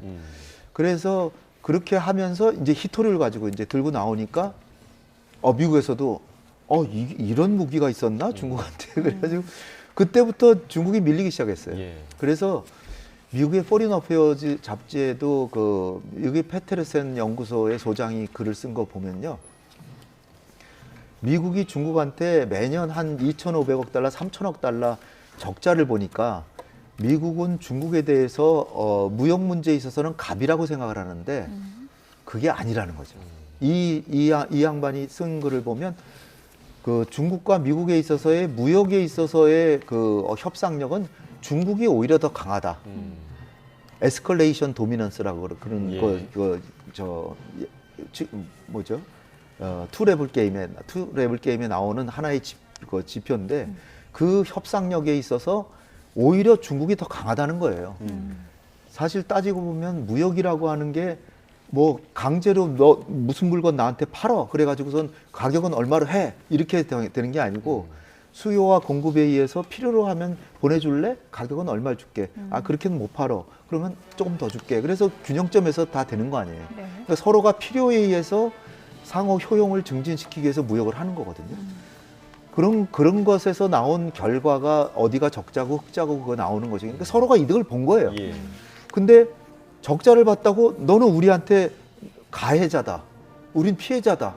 이게 아니거든요. 서로 이익을 본 거거든요. 예. 예를 들어서 한일 간에는 우리가 무역을 일본에 대해서 우리가 매년 한 최소 200억 달러 적자입니다. 한 20년 동안 계속 적자예요. 벗어날 수가 없어요, 우리가. 왜냐하면 소부장에 있어서 일본이 잘 만들어가지고 그걸 갖다가 우리가 그걸 활용해서 물건을 만들고 하니까 그러니까 그럼 우리는 일본에 대해서 갑이냐? 그렇지 않은 거거든요. 일본이 오히려 안 팔면 우리도 굉장히 일본이 오죽하면은 3개 부품을 우리한테 안 판다고 제재를 가했을까요? 네, 네. 안 판다고 제재를 했잖아요. 예. 히토리처럼. 그러니까 트럼프 대통령이 좀 착각하는 게 뭐냐면 적자를 봤다고 갑이 아닌 거죠. 그러니까 우리도 너무나 미국의 공세에 대해서 수동적으로만 할 필요가 없고 이럴 때 마스가 같은 거는 미국이 꼭 필요한 거거든요. 예. 그런 거에 있어서 우리가 너무 적극적으로 나설 필요가 없어요. 거꾸로 미국이 제발 합시다 그러면 그래 그거 할 테니까 뭐 좀 우리에 대해서도 뭘 양보해라라고 요구를 하는 식으로 해야지 우리가 가진 강점을 그냥 주고 네. 미국이 하라는 건 또 받고 그러면 우리 손해가 심하죠. 예. 철저한 국익을 계산을 하면서 협상을 진행을 해야 한다라는 말씀이시고 이번에 그 미중 정상회담에서 이제 나왔던 그런 의제들 히토류라던가 네. 아니면 미국산 대두를 중국이 네. 수입하는 부분 사실 미국산 대두 같은 경우도 이게 뭐 경제적인 문제도 있지만 네. 트럼프 대통령의 정치적 문제도 결부돼 있다라는 분석도 많더라고요. 그렇죠. 미국에 가보면 이번에 대선 결과를 그 색깔로 칠해서 한 건 예. 파란색이 민주당이고 빨간색이 공화당이면 공화당은 미국이 이정도 있으면 내륙에 이만큼이 다 공화당이고요. 해안을 둘러싸고 쫙 다 민주당이에요. 예. 거의 그렇습니다. 네. 거의 해안지대는 특히 동부 캘리포니아 뭐 이쪽 예. 다 민주당이고 내륙은 다 그러니까 농산물들은 대부분 공화당 지역에서 하죠. 그러니까 중국에서도 그걸 알고 장기적으로 그 대두를 안 사서 그 농민들의 불만의 목소리가 워싱턴에서 메아리치도록 만드는 예. 거예요. 네. 예. 네. 그리고 한 가지만 더 말씀드리면 중국이 미국한테 최근에 밀리지 않는 이유 중에 큰 거는 아까 허 교수님도 말씀하셨지만 중국의 대미 수출을 스스로 줄였어요. 스스로 줄여서 자기의 수출에 있어서의 그 퍼센티지가 19%에서 지금 10% 초반으로 떨어졌거든요. 예. 거기다가 지금 달러를 자꾸 유로화나 금으로 바꿔요. 바꾸고 있고 예. 국채도 조금씩 매가고 있고 그러니까 미국에 대한 의존도를 계속 줄여가고 낮추고 있고 있다. 예. 테슬라나 애플의 50% 이상은 또 중국에서 만들죠.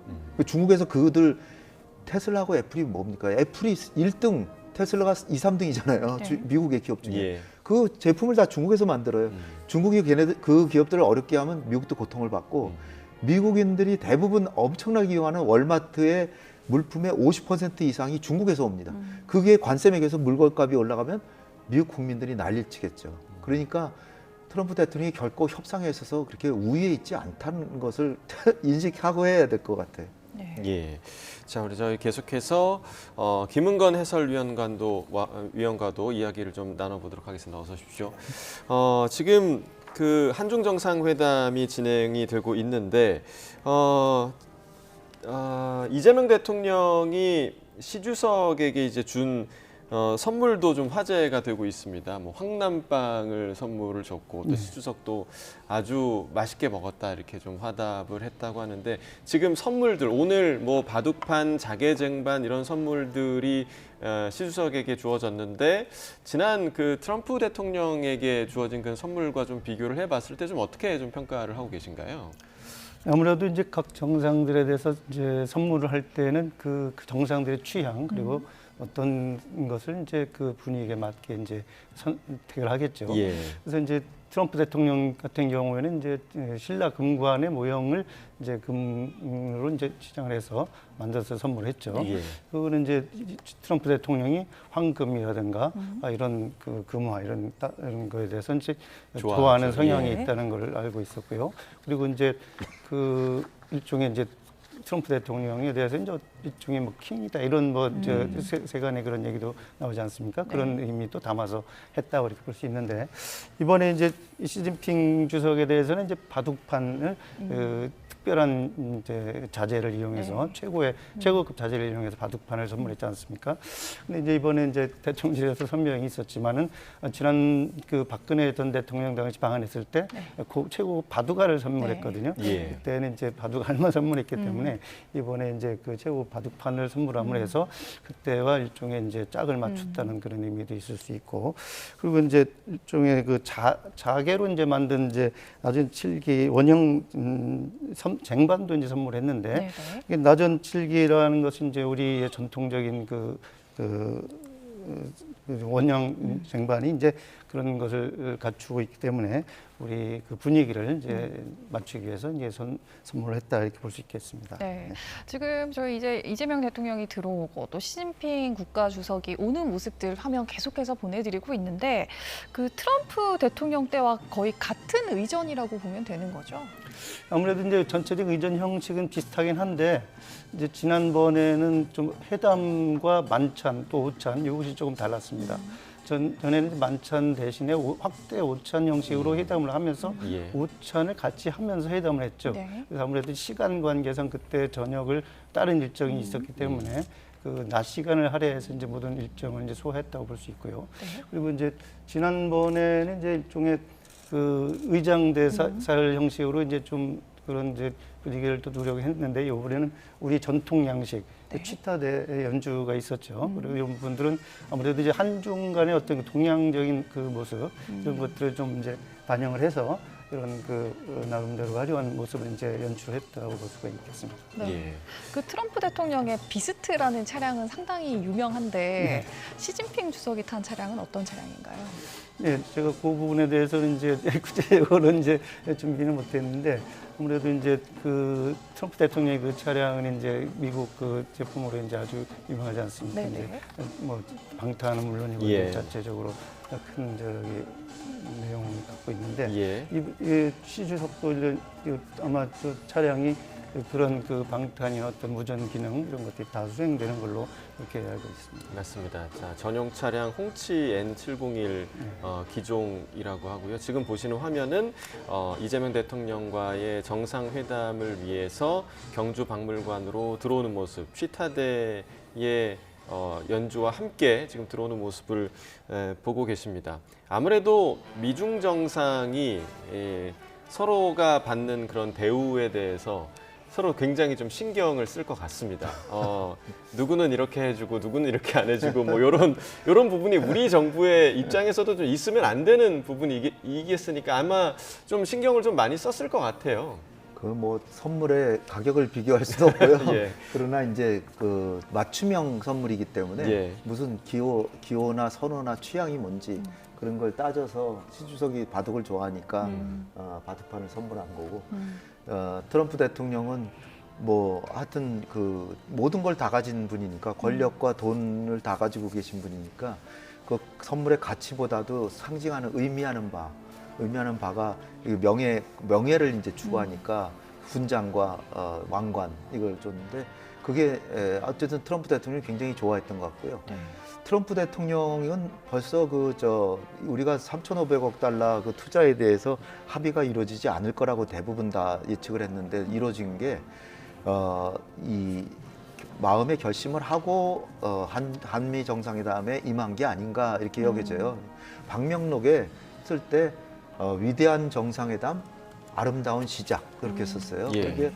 그러니까 그게 정상회담 하기 전에 쓴 거거든요. 예. 그리고 나서 모두 발언할 때도 전혀 그런 얘기를 안 하다가 아마 이제 비공개로 들어가면서 보관을 얘기했을 것 같아요. 그리고 아마 우리 대통령이 그 정도면은 합의합시다라고 했는데 사실 뭐 우리로서도 그 금액이 작지 않기 때문에 굉장히 주저할 수 있는데 그 마냥 시간이 지난다고 그 금액을 줄일 수 있는 가능성이 그렇게 크지 않았던 것 같아요.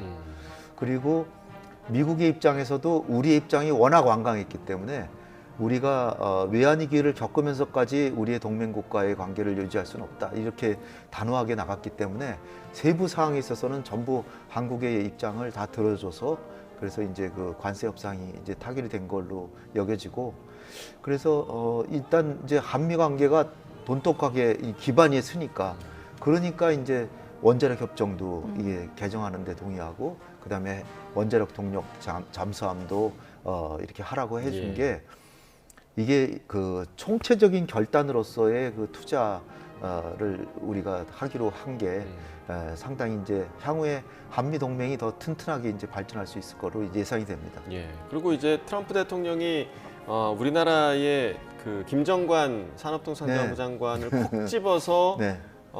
아주 터프한 터프 협상가 네고시에이터. 네. 라고 얘기를 했다고 하는데 이제 그 김 장관이 네. 협상 상대방의 집에도 찾아가고 네. 또 뭐 가족의 행사도 참석을 했다. 아주 적극적으로 지금 협상에 그러니까 임한 열과 성의를 다한 거죠. 예, 예. 그러니까 집에까지 찾아가고 그 다음에 만나러 갔는데 또 우연찮게 또 러트닉 장관이 스코틀랜드인가 거기 또 영국하고 뭐 협상하러 가니까 우리가 빠른 시일 내에 타결하기 위해서 영국으로 찾아갔죠. 예, 스코틀랜드까지 가서 예. 아니 자기 다른 사람하고 협상하러 갔는데 따라왔으니까 얼마나 집요하고 그랬겠어요. 예. 그리고 마지막 에이펙 정상회담 하기 전에도 그 갔다가 또 회담하고 돌아와서 이틀 만에 또 갔어요.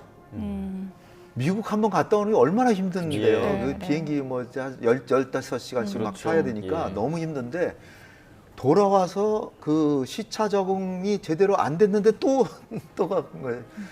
그러니까 미국 측에서도 우리에게 대해서 야 정말 끈질기구나 그렇게 생각을 했을 거예요.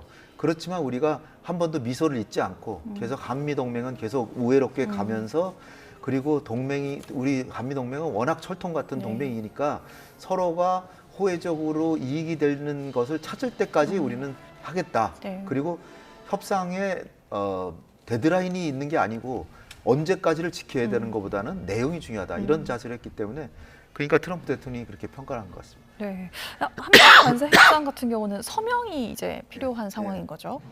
그렇죠. 지금 아직 합의 내용을 뭐 서명하고 그런 절차가 전혀 없었고요.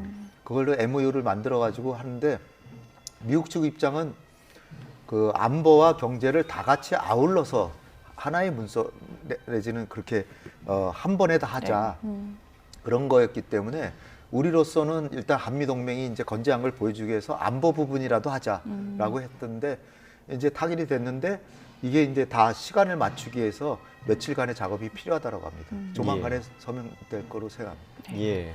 자, 지금 이제 한중 정상회담이 진행이 되고 있고, 이 자리에서 양국 정상이 또 어떤 모두 발언을 했을지 이 부분도 좀 궁금해지는 대목인데, 이번 그 한중 정상회담의 의제로 올라올 수 있는 그런 주제들을 조금 정리를 해주신다면 어떤 부분들이 좀 있을까요? 네, 먼저 대통령실에서 이제 공식적으로 예고를 했죠. 예. 그래서 이번 정상회담은 한중 간의 어떤 민생 문제를 모토로 해서 집중적으로 이제 진행하겠다 이렇게 하면서 또 한반도 평화 비핵화 문제도 이를 기반으로 해서 하겠다 이렇게 얘기를 했습니다. 그래서 결국 이제 두 가지 큰 의제로 나눌 수가 있겠는데 우리 민생 문제에 있어서는 이제 아무래도 양국 간의 어떤 그 합의를 모아가는 부분이 좀 더 부드럽고 좀 안보 문제보다는 좀 우리가 이제 맞서는 부분이 없기 때문에 좀 더 부드럽게 이제 풀어갈 수 있을 것이다 이런 전망이 나오고요.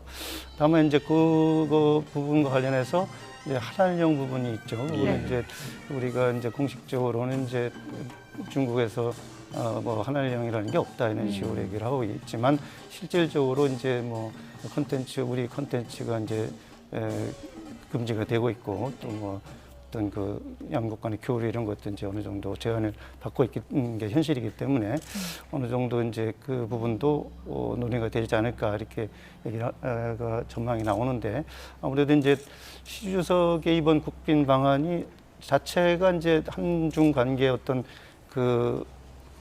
그동안 냉랭했던 그런 관계가 좀 풀어지는 그런 계기가 된다고 이렇게 보는 부분도 있기 때문에 이를 토대로 해서 사실상 이제 시 주석이 어떤 그 한중 관계를 좀 더 발전시켜야 한다 이런 원론적인 입장으로 해서 나오게 된다면은 그걸 토대로 해서 이제 한한령에 대해서도 뭔가 좀 전체적으로 좀 더 이렇게 완화하는 그런 그 움직임이 있지 않을까 이렇게 예상을 하고 있습니다. 네, 한중 정상회담에서 북한 문제가 사실은 빠질 네. 수가 없는 이슈인데 이번에 그 부분에 대해서는 또 어떤 수준으로 다뤄질 걸로 보세요?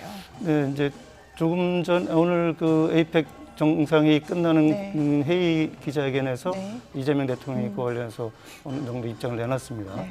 아무래도 이제 그 양국 간의 경제 협력 이런 걸 강조했지만 거기서도 역시 한반도 평화 비핵화 문제에 대해서도 중국이 중요한 역할을 할 수밖에 없다. 네. 그래서 그런 부분들을 이제 아무래도 이제 중국에 대해서 뭐 직접적으로는 아니라도 어느 정도 이제 완곡한 표현이라도 이제 중국의 협조를 기대하는 그런 입장을 밝힐 것으로 예상이 되고요.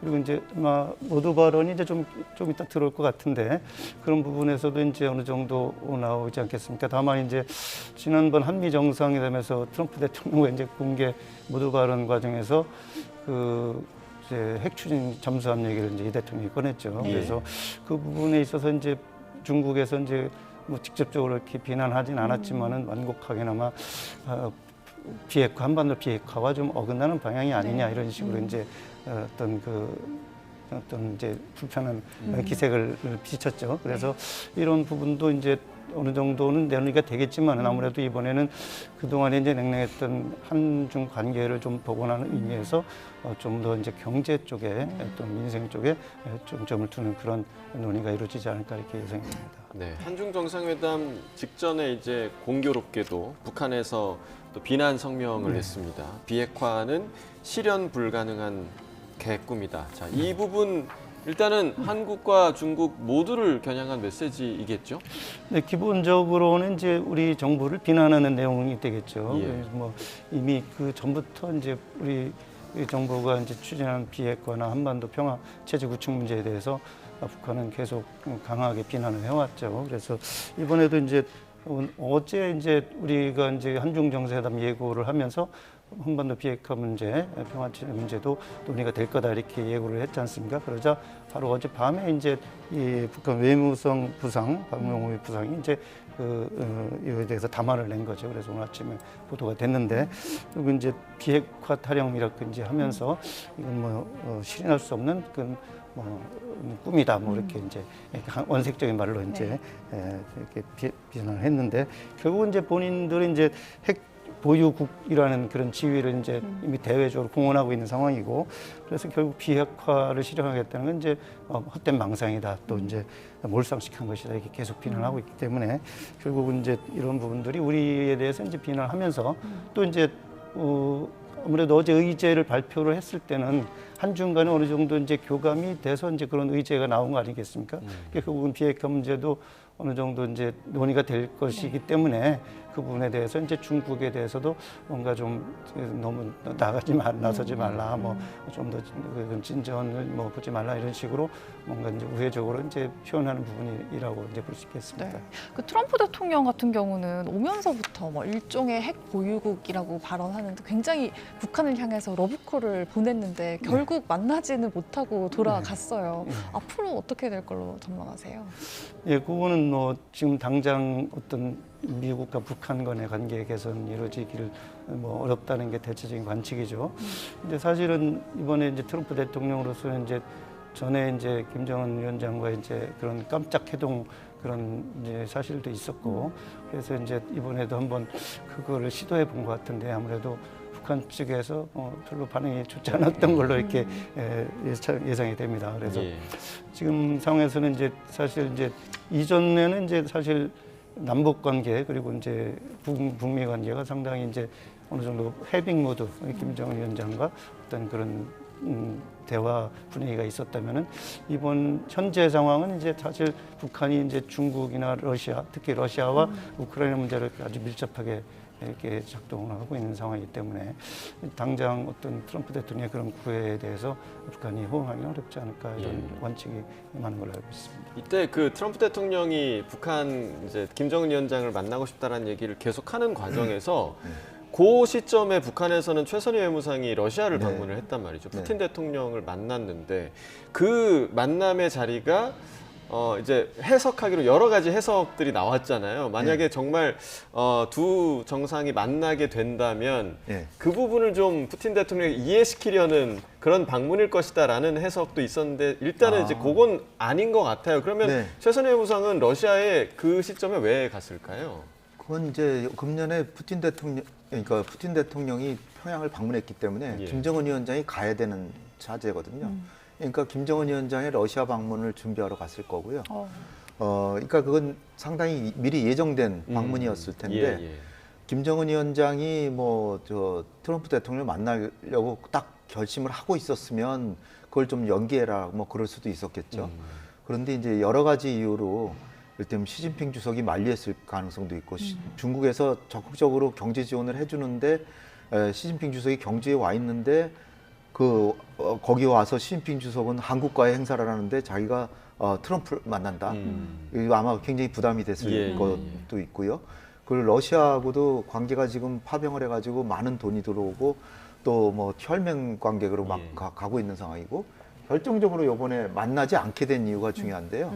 그거는 트럼프 대통령이 일본을 가가지고 다카이치 총리하고 정상회담을 했는데 다카이치 총리가 정상회담 끝나고 바로 얘기를 한 게 트럼프 대통령도 북한의 완전한 비핵화를 추구하겠다라고 약속했다. 그렇게 했어요. 그러니까 트럼프 대통령이 뭐 뉴클리어 파워고 사실상 핵무기를 많이 갖고 있는 국가다 그래서 마치 핵을 개발하고 있는 걸 더 이상 문제 삼지 않을 것처럼 얘기해서 김정은 위원장이 좀 솔깃했었는데 일본에 가서 하는 거 보니까 뭐 북한의 완전한 비핵화를 한반도의 완전한 비핵화도 아니고 북한의 완전한 비핵화를 추구한다니까 이건 뭐 이제 필요 없다. 그래서 그 배를 탔잖아요. 그 배를 탔는데 그 미국 항공모함을 탔습니다. 네. 그런데 잠시 잠시만요. 지금 네. 지금 이제 정상회담 그 시진핑 주석과의 정상회담 모두 발언 녹취가 지금 들어왔다고 해서요. 먼저 듣고 이야기 이어가도록 하겠습니다. 네, 우리 대한민국 국민들과 함께 우리 시진핑 주석님과 우리 지도부 일원의 방문을 진심으로 환영합니다. 2014년 7월에 방한해 주셨고 그 이후 11년 만에 국빈으로 방문해 주셨습니다. 진심으로 고맙습니다. 올해 6월 통화를 한 이후에 직접 만나 뵙기를 참으로 기다려왔습니다. 특히 2009년도에도 방문하셨던 경주에서 이렇게 주석님을 뵙게 돼서 너무나 기쁩니다. 과거 에이펙이 한중 수교를 촉진하는 소통의 플랫폼 역할을 했다는 점에서 경주 에이펙 계기로 주석님의 국빈 방한은 더욱 뜻깊습니다. 주석님의 국빈 방한을 계기로 한중 전략적 협력 동반자 관계를 더 성숙하게 발전시켜 나가는 협력의 플랫폼으로 에이펙을 활용해 나가기를 기대합니다. 지난 30여 년간 한중 양국이 발전시켜온 상호 보완적인 협력 관계는 중국이 세계 제2위의 경제 대국으로 부상하고 우리나라가 글로벌 산업 경쟁력을 갖춘 선진국으로 도약하는 데 있어 크게 기여했습니다.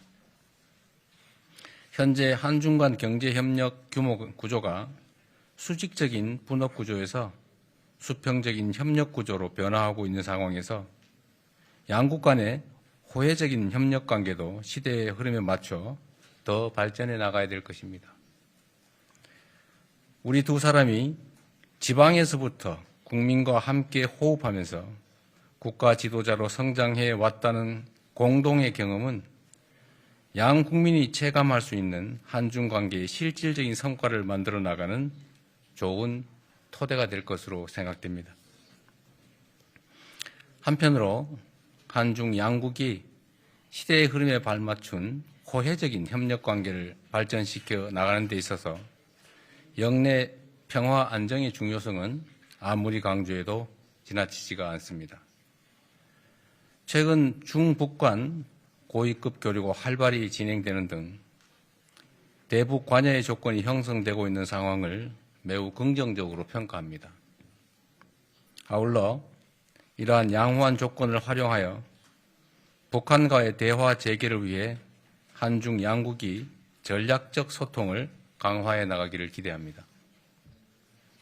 다시 한번 우리 국민과 함께 주석님의 방안을 진심으로 환영합니다. 고맙습니다.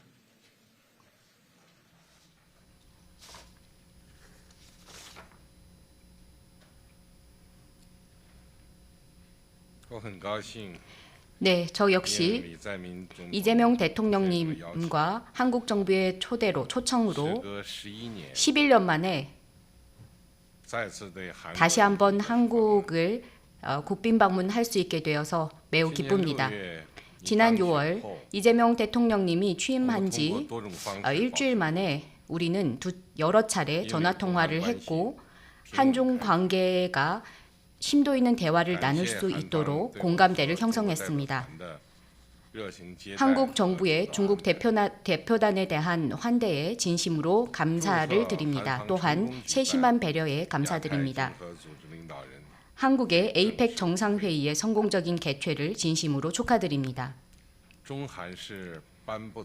한중 양국은 이사 갈 수 없는 가까운 이웃입니다. 또한 뗄래야 뗄 수 없는 협력 파트너입니다. 수교 33주년이 되는 오늘날 양국은 이념과 사회 제도의 차이를 넘어 서로 손잡고 다양한 협력을 이어왔습니다.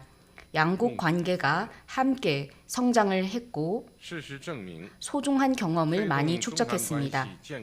역사적으로 봤을 때 한중 양국의 협력은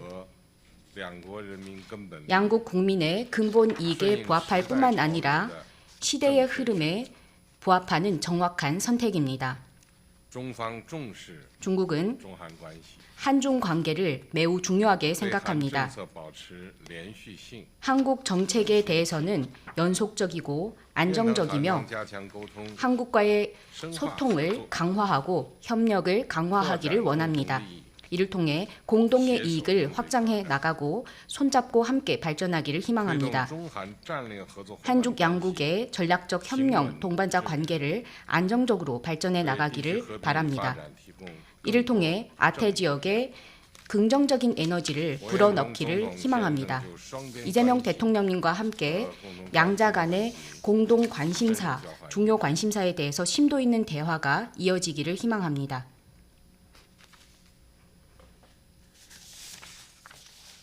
네, 양국 정상의 모두 발언, 오늘 정상회담 모두 발언을 함께 들으셨습니다. 참고로 말씀드리면 지금 한중 정상회담은 앞서 오후 3시 48분에 시작이 됐고요. 그리고 조금 전 5시 25분에 종료가 됐다라는 소식이 들어왔습니다. 한 10여 분 전에 종료가 됐고요. 이 정상회담을 시작하는 모두 발언을 조금 전에 보내드렸습니다.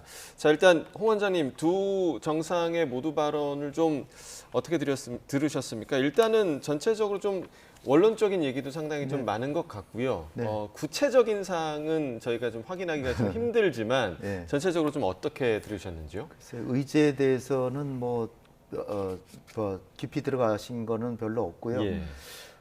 이재명 대통령은 한중 경제 관계가 조금 구조적으로 좀 바뀌고 있다라는 거.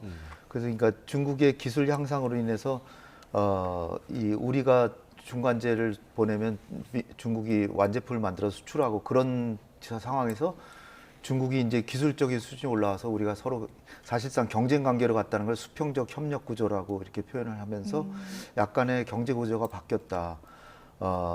그러나 이 서로 협력할 여지는 충분하다는 얘기고요. 예.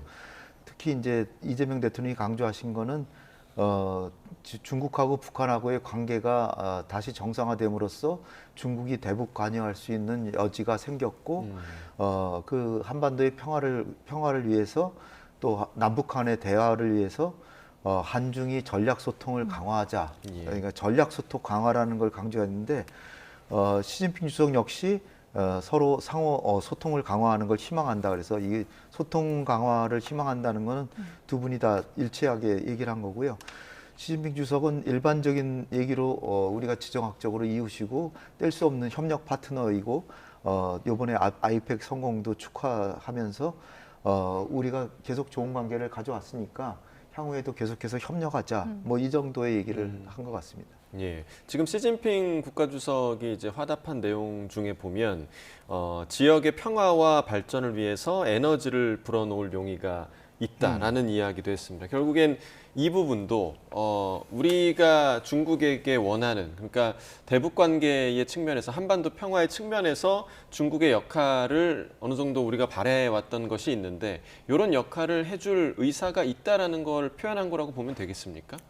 아무래도 이제 모두 발언이기 때문에 어떤 그 양국 관계 발전을 위한 원칙적인 입장을 이제 밝혔다고 볼 수 있겠습니다. 그다음에 이제 특히 우리 한중 수교 33주년이라는 점을 이제 강조를 했고요. 그래서 그동안 양국 간의 관계 협력이 아주 크게 발전을 해왔기 때문에 예. 앞으로도 이제 이 부분이 이제 계속 발전하고 그런 쪽으로 이제 가야 된다. 그래서 어떤 그 양국 간의 그런 그 연속성 이런 것들을 강화하면서 소통을 더욱 강화하자 이런 원칙적인 입장을 얘기를 했고요. 이런 것들이 이제 결국은 양국 간의 공통된 이익으로 이제 나타나도록 이렇게 노력을 하겠다 이런 입장을 냈습니다. 그래서 이것이 이제 아태 전체 지역으로도 이제 어떤 긍정적인 에너지를 낼 수 있지 않겠냐. 그래서 이런 그 공동 관심사에 대해서 서로 간의 논의가 이제 앞으로 정상회담에서 더 이어가자 이렇게 얘기를 했죠. 근데 결국은 지금 원래 오늘 그 한중 회담이 1시간 정도로 예정이 됐었는데 예. 지금 조금 전에 5시 20분을 넘겨서 끝났다고 예. 하는 거 보니까 1시간 반 정도 맞습니다. 더 이상 더 했을 수도 있고요. 그래서 예. 그런 부분들을 봤을 때는 양국 간에 좀 더 어떤 그 현안들에 대해서 좀 더 깊이 있는 논의가 오가지 않았나. 예. 그리고 또는 뭐 어떤 조금 전에도 말씀드렸듯이 어떤 양국 간의 좀 민감한 부분, 네. 이 부분들도 어느 정도 얘기가 되지 않았을까 이렇게 관측을 해볼 수 있겠습니다. 예. 자, 지금 뭐 시간 언급을 해주셨습니다만, 홍 원장님, 한미 정상회담이 87분이 진행됐거든요. 네. 1시간 27분이 진행이 그보다 됐는데, 더 오래 했네. 한중 정상회담 1시간 37분입니다. 한 10분 정도 10분을 더 했네. 굳이 비교하자면 이제 10분 정도 더 진행이 됐는데 여기에 또 만약에 의미를 부여한다면 조금 더 심도 있는 논의가 이루어졌다라고 볼 수 있겠습니까? 그랬을 것 같아요. 뭐 트럼프 대통령하고도 만약에 북미 간에 정상회담이 성사됐다 그러면 더 오랜 시간이 오랜 시간 동안 예. 회담을 했을 수 있겠지만 그게 이제 불발됐다는 상황을 그 모두 발언에서 이재명 대통령이 하신 거 보니까 그 할 얘기가 조금 줄어들었던 거고요. 지금 시진핑 주석과 김정은 위원장과의 관계가 이제 정상화됐기 때문에 이 한반도 평화 문제를 또 꽤 깊이 논의했을 가능성도 있고요. 그리고 우리가 민생 문제를 논의를 원했기 때문에 그 분야는 이제 기술적인 경제 협력 부분이 많고 그렇기 때문에 뭐 의제가 여러 가지 있을 수 있어서 아마 꽤 그 오랜 시간 동안 얘기를 한 것 같습니다. 예. 지금 뭐 그 시진핑 주석이 한 이야기 중에서 중한 관계를 중시하고 네. 그러니까 한국에 대한 정책의 연속성을 유지하고 있다. 이런 이야기를 시진핑 주석이 네. 했는데 어떤 정책의 연속성을 의미하는 걸까요? 그렇죠. 연속성이라는 게 이제 중국의 한반도 전략의 기본이 한반도의 평화 안정을 희망하고 가능하다면 한반도 비핵화가 되길 바라고. 근데 이제 한반도 비핵화라는 용어를 굳이 쓰지 않으면서 그냥 그런 정도로 표현했을 것 같고요. 그러니까 결과적으로 결과를 뭐 좀 브리핑하는 걸 들어봐야 되겠지만 일단은 한반도 비핵화란 용어는 가능한 사용하기를 아마 자제할 거라고 이제 여겨지고요. 그런 상황에서 중국이 그 정책의 지속성을 유지한다는 건 예전에도 중국은 아까도 제가 미중 관계에서도 말씀드렸듯이 중국은 장기 전략을 피잖아요. 그래서 전략적인 구도를 경정해 놓고 원칙을 세우고 거기에 입각해서 항공모함이 움직이듯이 서서히 이렇게 변화하더라도 변화를 하기 때문에 계속해서 정책을 일관되게 한다는 건 한국한테 계속적으로 우호적인 태도를 가져왔고 앞으로도 가지겠다. 근데 이제 거기에 이제 속의 내용이 중요한 거죠. 네. 예. 그 내용 면에서 진짜 한한령이란 건 뭐 안 했다고 하니까 그럼 한한령은 그 그림이 없는 거죠. 네. 근데 실제로 우리가 체감하기로는 굉장히 고통스럽게 당해왔으니까 거기에 대해서는 우리가 이제 내용을 얘기해야 되겠죠. 네. 또 시진핑 주석의 언급을 보면 지역 평화와 발전을 위해서 에너지를 불어넣을 용의가 있다 이렇게 얘기를 했는데 과거 뭐 육자회담 이런 것처럼 중국이 주도적으로 나서서 뭔가 대화를 주선하거나 이럴 뭐 계기를 만들 수도 있을까요? 글쎄요. 그러니까 첫 번째 말을 보면 지역의 평화 안정을 우린 희망한다라고까지만 했으면 모르는데 네. 거기에 에너지를 불어넣을 용의가 있다라는 네. 거는 뭔가 추가적인 노력을 할 수 있다는 얘기겠죠. 네. 그 얘기는 아무래도 중국이 할 수 있는 게 글쎄 뭐 여러 가지가 있겠지만 뭐 그 동북아 다자안보 협력 같은 것도 있겠지만 그거는 아닌 것 같고요. 네. 일단 북한에 대한 영향력에서 북한이 너무 그 도발하고 하는 거는 자제하도록 하겠다. 그러나 그것이 한반도 비핵화까지 추동한다는 걸 포함하고 있는지는 그건 좀 두고 봐야 될 것 같습니다. 네. 이제 모두 발언에서 한 말이기 때문에 굉장히 준비를 하고 다듬어서 했던 한 발언일 텐데 중국에 할 만한 역할이 있다는 그 네. 취지겠죠. 지금 조금 전에 이제 그 원장님께서 비핵화라는 단어를 쓰는 건 좀 자제할 것이다 네. 얘기를 해주셨는데 그 부분이 오늘 오전에 이제 있었던 북한의 그런 비난 담화와 좀 연결지어서 생각할 부분도 있을까요? 그 영향도 있을까요? 오늘 담화도 건의와 9월 3일 날 시진핑 주석이 푸틴 대통령하고는 오찬을 같이 했고 김정은 위원장하고는 만찬을 같이 했거든요. 예. 그러니까 오히려 김정은 위원장을 더 우대했다고 볼 수 있어요. 이게 만찬이 아무래도 더 강한 거잖아요. 그러면서 오랜만에 관계를 정상화하고 했기 때문에 그런데 그 정상회담 한 내용 브리핑에서 한반도 비핵화라는 용어가 빠진 거예요. 과거에 2018년, 19년에 네 번 만났고 시진핑 주석이 평양까지 갔잖아요. 예. 19년에는. 근데 그때는 만날 때마다 한반도 비핵화를 추동하고 뭐 이런 식의 용어가 들어갔어요. 근데 빠졌다는 거예요, 이번에. 정상회담 중에 과거 4번엔 들어간 5번엔 들어갔는데 빠졌다. 그 얘기는 러시아가 지금 하도 북한하고 혈맹 관계처럼 막 가고 있고 예. 오히려 미국한테 대북 제재를 완화해라라고까지 얘기를 하는 상황이기 때문에 중국으로서도 북한을 두고 러시아하고 경쟁하는 입장에서는 뭔가 성의를 보여야 되는 거죠. 예. 그런 취지에서 그럼 우리도 이제 한반도 비핵화는 앞으로는 얘기 안 하도록 할게라고 약속했을 수도 있다는 거죠. 그러니까 우리로서는 불안하죠. 중국이 빠지면 한반도 비핵화는 굉장히 어려워지거든요. 그러니까 아마 어떤 양식으로든 이번에 우리 대통령이 중국이 다시 비핵화 얘기를 해주기를, 한반도 비핵화 얘기를 꺼내주기를 바랄 텐데 그것이 이제 결과에서 어떻게 나올지는 지켜봐야 될 것 같습니다. 예. 자, 지금 보고 계신 화면은 조금 전에 있었던 한중 정상회담 이후에 양국이 MOU 협정서를 좀 교환하는 그런 모습을 보고 계십니다. 조금 전에 이제 구윤철 경제부총리의 모습도 보였고요. 지금 양국 정상이 함께 이제 박수를 치르는 모습을 보고 계신데 이 MOU와 관련해서는 좀 물론 저희가 지금 뭐 구체적인 내용이 지금 나온 게 없기 때문에 무슨 내용? 예상을 할 수밖에 없는 그런 상황인데 어떤 종류의 MOU, 지금 김정관 장관의 모습도 보이네요. 무역 통상에 관한 것 같고요. 예. 김정관 장관은. 예. 대통령실의 예고에 따르면 민생 협력 분야를 이제 집중해서 논의한다고 했고요. 예. 그래서 이제 그와 관련해서 예. 실질 협력 그 구상을 구체화하는 그런 그 각 부처 간의 그런 문건들을 지금 오늘 교환을 한다고 합니다. 그래서 예. 지금 이제 구현철 부총리, 조현 외교장관, 예. 김영관 장관 이렇게 각 부처별로 아마 이제 그동안 논의했던 민생 문제에 관련해서 어떤 그 중요한 합의가 있지 않았을까 예. 이렇게 관측이 됩니다. 지금 송미령 장관의 예, 지금 모습도 농림수산부 보이고요. 장관. 각 부처 장관들이 중국 측과 MOU 협정 를 지금 교환하는 그런 모습을 함께 보고 계십니다. 저희가 이제 계속해서 구체적인 그 MOU 내용은 지금 아직 언급된 바가 없고 지금 해설위원께서 설명해 주신 대로 민생 경제와 관련된 그런 협정이 양국 간에 맺어질 것으로 지금 예상이 되고 있습니다. 예.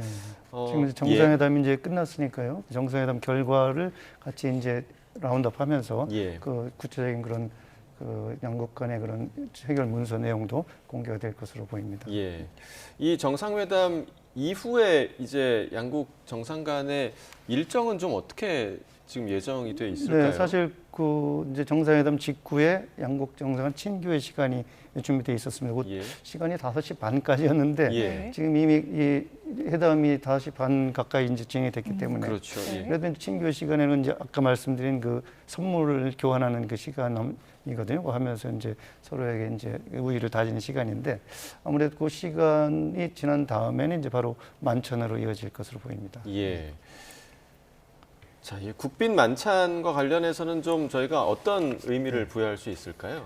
만찬은 국빈 방문 때는 거의 예외 없이 이제 하는데 단지 이번에 트럼프 대통령은 만찬은 그 공동으로 같이 하는 거예요. 예. 오히려 트럼프 대통령이 더 좋아했을 거니까요. 그리고 오찬을 이제 식사를 하면서 그 정상회담을 했기 때문에 오찬 때 확대 정상회담을 하면서 식사를 같이 한 걸로 아마 대신한 걸로 생각이 됩니다.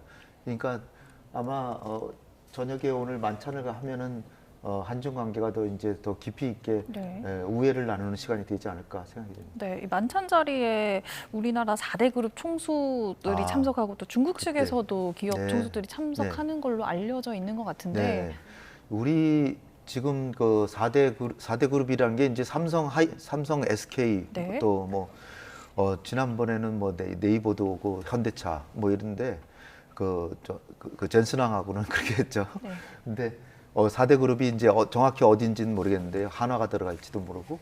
그런데 하여튼 우리한테 지금 중요한 거는 아까 허 교수님인가요? 허 교수님은 배터리 CATL 회장이 왔으니까 배터리 협력이 중요하다 그랬는데 그걸 포함해서 우리한테 제일 중요한 건 지금 히토류 공급망에 대해서 미중 간의 갈등이 있기 때문에 그것이 혹시나 불똥이 한국에 튀지 않도록 네. 히토류를 아주 지속적으로 확보하는 뭐 그런 거. 네. 그리고 삼성전자하고 하이닉스의 메모리 반도체 거의 한 30% 이상이 중국에서 생산하고 있기 때문에 예. 네. 거기에 대한 뭐 협력할 것도 많고 그다음에 여러 기업들이 중국에 진출해서도 사업을 많이 하고 있잖아요. 네. 그리고 향후에는 중국이 우리를 기술적으로 다 따라왔지만 결국은 우리가 중국과의 세계 무역에 있어서 중국을 올라타야 된다. 같이 가야 된다. 우리 많이 철수했거든요. 네. 다시 들어가야 된다는 게 얘기가 아주 유력 보수지에서 놀랍게도 네. 유력 보수지는 상당히 중국을 경계하는 듯한 논지를 많이 하는데 이번에 사설에서 중국의 세계 전략에 우리가 올라타야 돼. 같이 해야 된다는 거예요. 그러니까 저도 놀랐는데 그러니까 중국이 우리 기술을 다 따라왔다라고 우리가 뒤로 빠질 게 아니라 같이 적극적으로 호흡을 맞춰가면서 같이 하는 걸 연구해 봐야 된다. 그런 것을 협력하는 방안도 논의할 것 같습니다. 네. 예. 만찬이라고 하면은 사실 어떤 메뉴가 올라올지도 관심이잖아요. 네. 외교 식사에서는. 네, 뭐 만찬 메뉴가 이제 대통령실에서 일부 공개를 했습니다. 그래서 그동안 이제 한중 우호 관계를 이제 계속 발전시키는 차원에서 이제 그런 전통적인 음식들이 좀 많이 준비가 된 것 같아요. 그래서 이제 우리 그 서로의 음식 문화를 이제 전하고 그 교류의 의미를 담았다고 합니다. 그래서 그 국민이 공통적으로 이제 많이 먹어온 그 만두를 내서 이게 맛의 교류 네. 이 부분도 이제 어느 정도 서로 이제 중국을 사로잡은 이제 닭강정 뭐 네. 이런 것도 있고요. 그래서 그 중국의 이제 맛이라고 해서 마라 소스 이런 것들을 이제 교차로 이렇게 내서 서로 간에 이제 우정 그런 그동안의 우애를 이제 표현하기도 했다고 합니다. 그래서 이번에 이제 그 몽지람이라는 술이 있는데 이게 그 시주석이 즐겨 찾는 술이라고 합니다. 그래서 이것도 이번에 만찬의 메뉴로 나왔다고 합니다. 예, 예. 자, 이제 이재명 대통령이 아주 정말 촘촘하게 짜여진 일정대로 요 며칠간 이 에이펙 정상회의를 주재를 하면서 여러 정상들과 만나는 자리도 있었고 다양한 장면들이 이번 기간에 좀 있었는데 지금 김은건 해설위원께서는 좀 기억에 남는 장면을 꼽으라면 어떤 장면을 좀 꼽으시겠어요? 네, 아무래도 이제 이번에 이제 사실은 이제 에이펙 정상회 전체에서 조금 이제 본류는 아니죠. 이제 경제 인사들이 이제 많이 왔지 않습니까? 그 중에서도 이제 특히 그 젠순왕 엔비디아 CEO가 왔는데 그 젠순왕 CEO가 이제 우리 저기 이재용 회장과 또 정의성 현대차 회장과 해서 치맥 회동을 했었죠. 그 부분들이 이제 어떻게 보면은 이제 뭐 보여주시기 행사 뭐 또 이제 대기업 총수들이 전에 그런 적이 없었는데 또 젠슨왕 CEO가 오니까 또 이렇게 달려나가는 거 아니냐 이런 비난의 소지도 있지만은 예. 그런 걸 통해서 이제 그 한미 간의 그런 그 AI 동맹 그런 것들이 어느 정도 이제 아주 그 깊이 있는 그런 소통을 통해서 이루어지고 있는 게 아닌가 그런 부분들이 인상 깊게 봤습니다. 알겠습니다. 자, 김은건 해설위원과는 저희가 여기까지 좀 이야기를 나눠보도록 하겠습니다. 오늘 말씀 고맙습니다.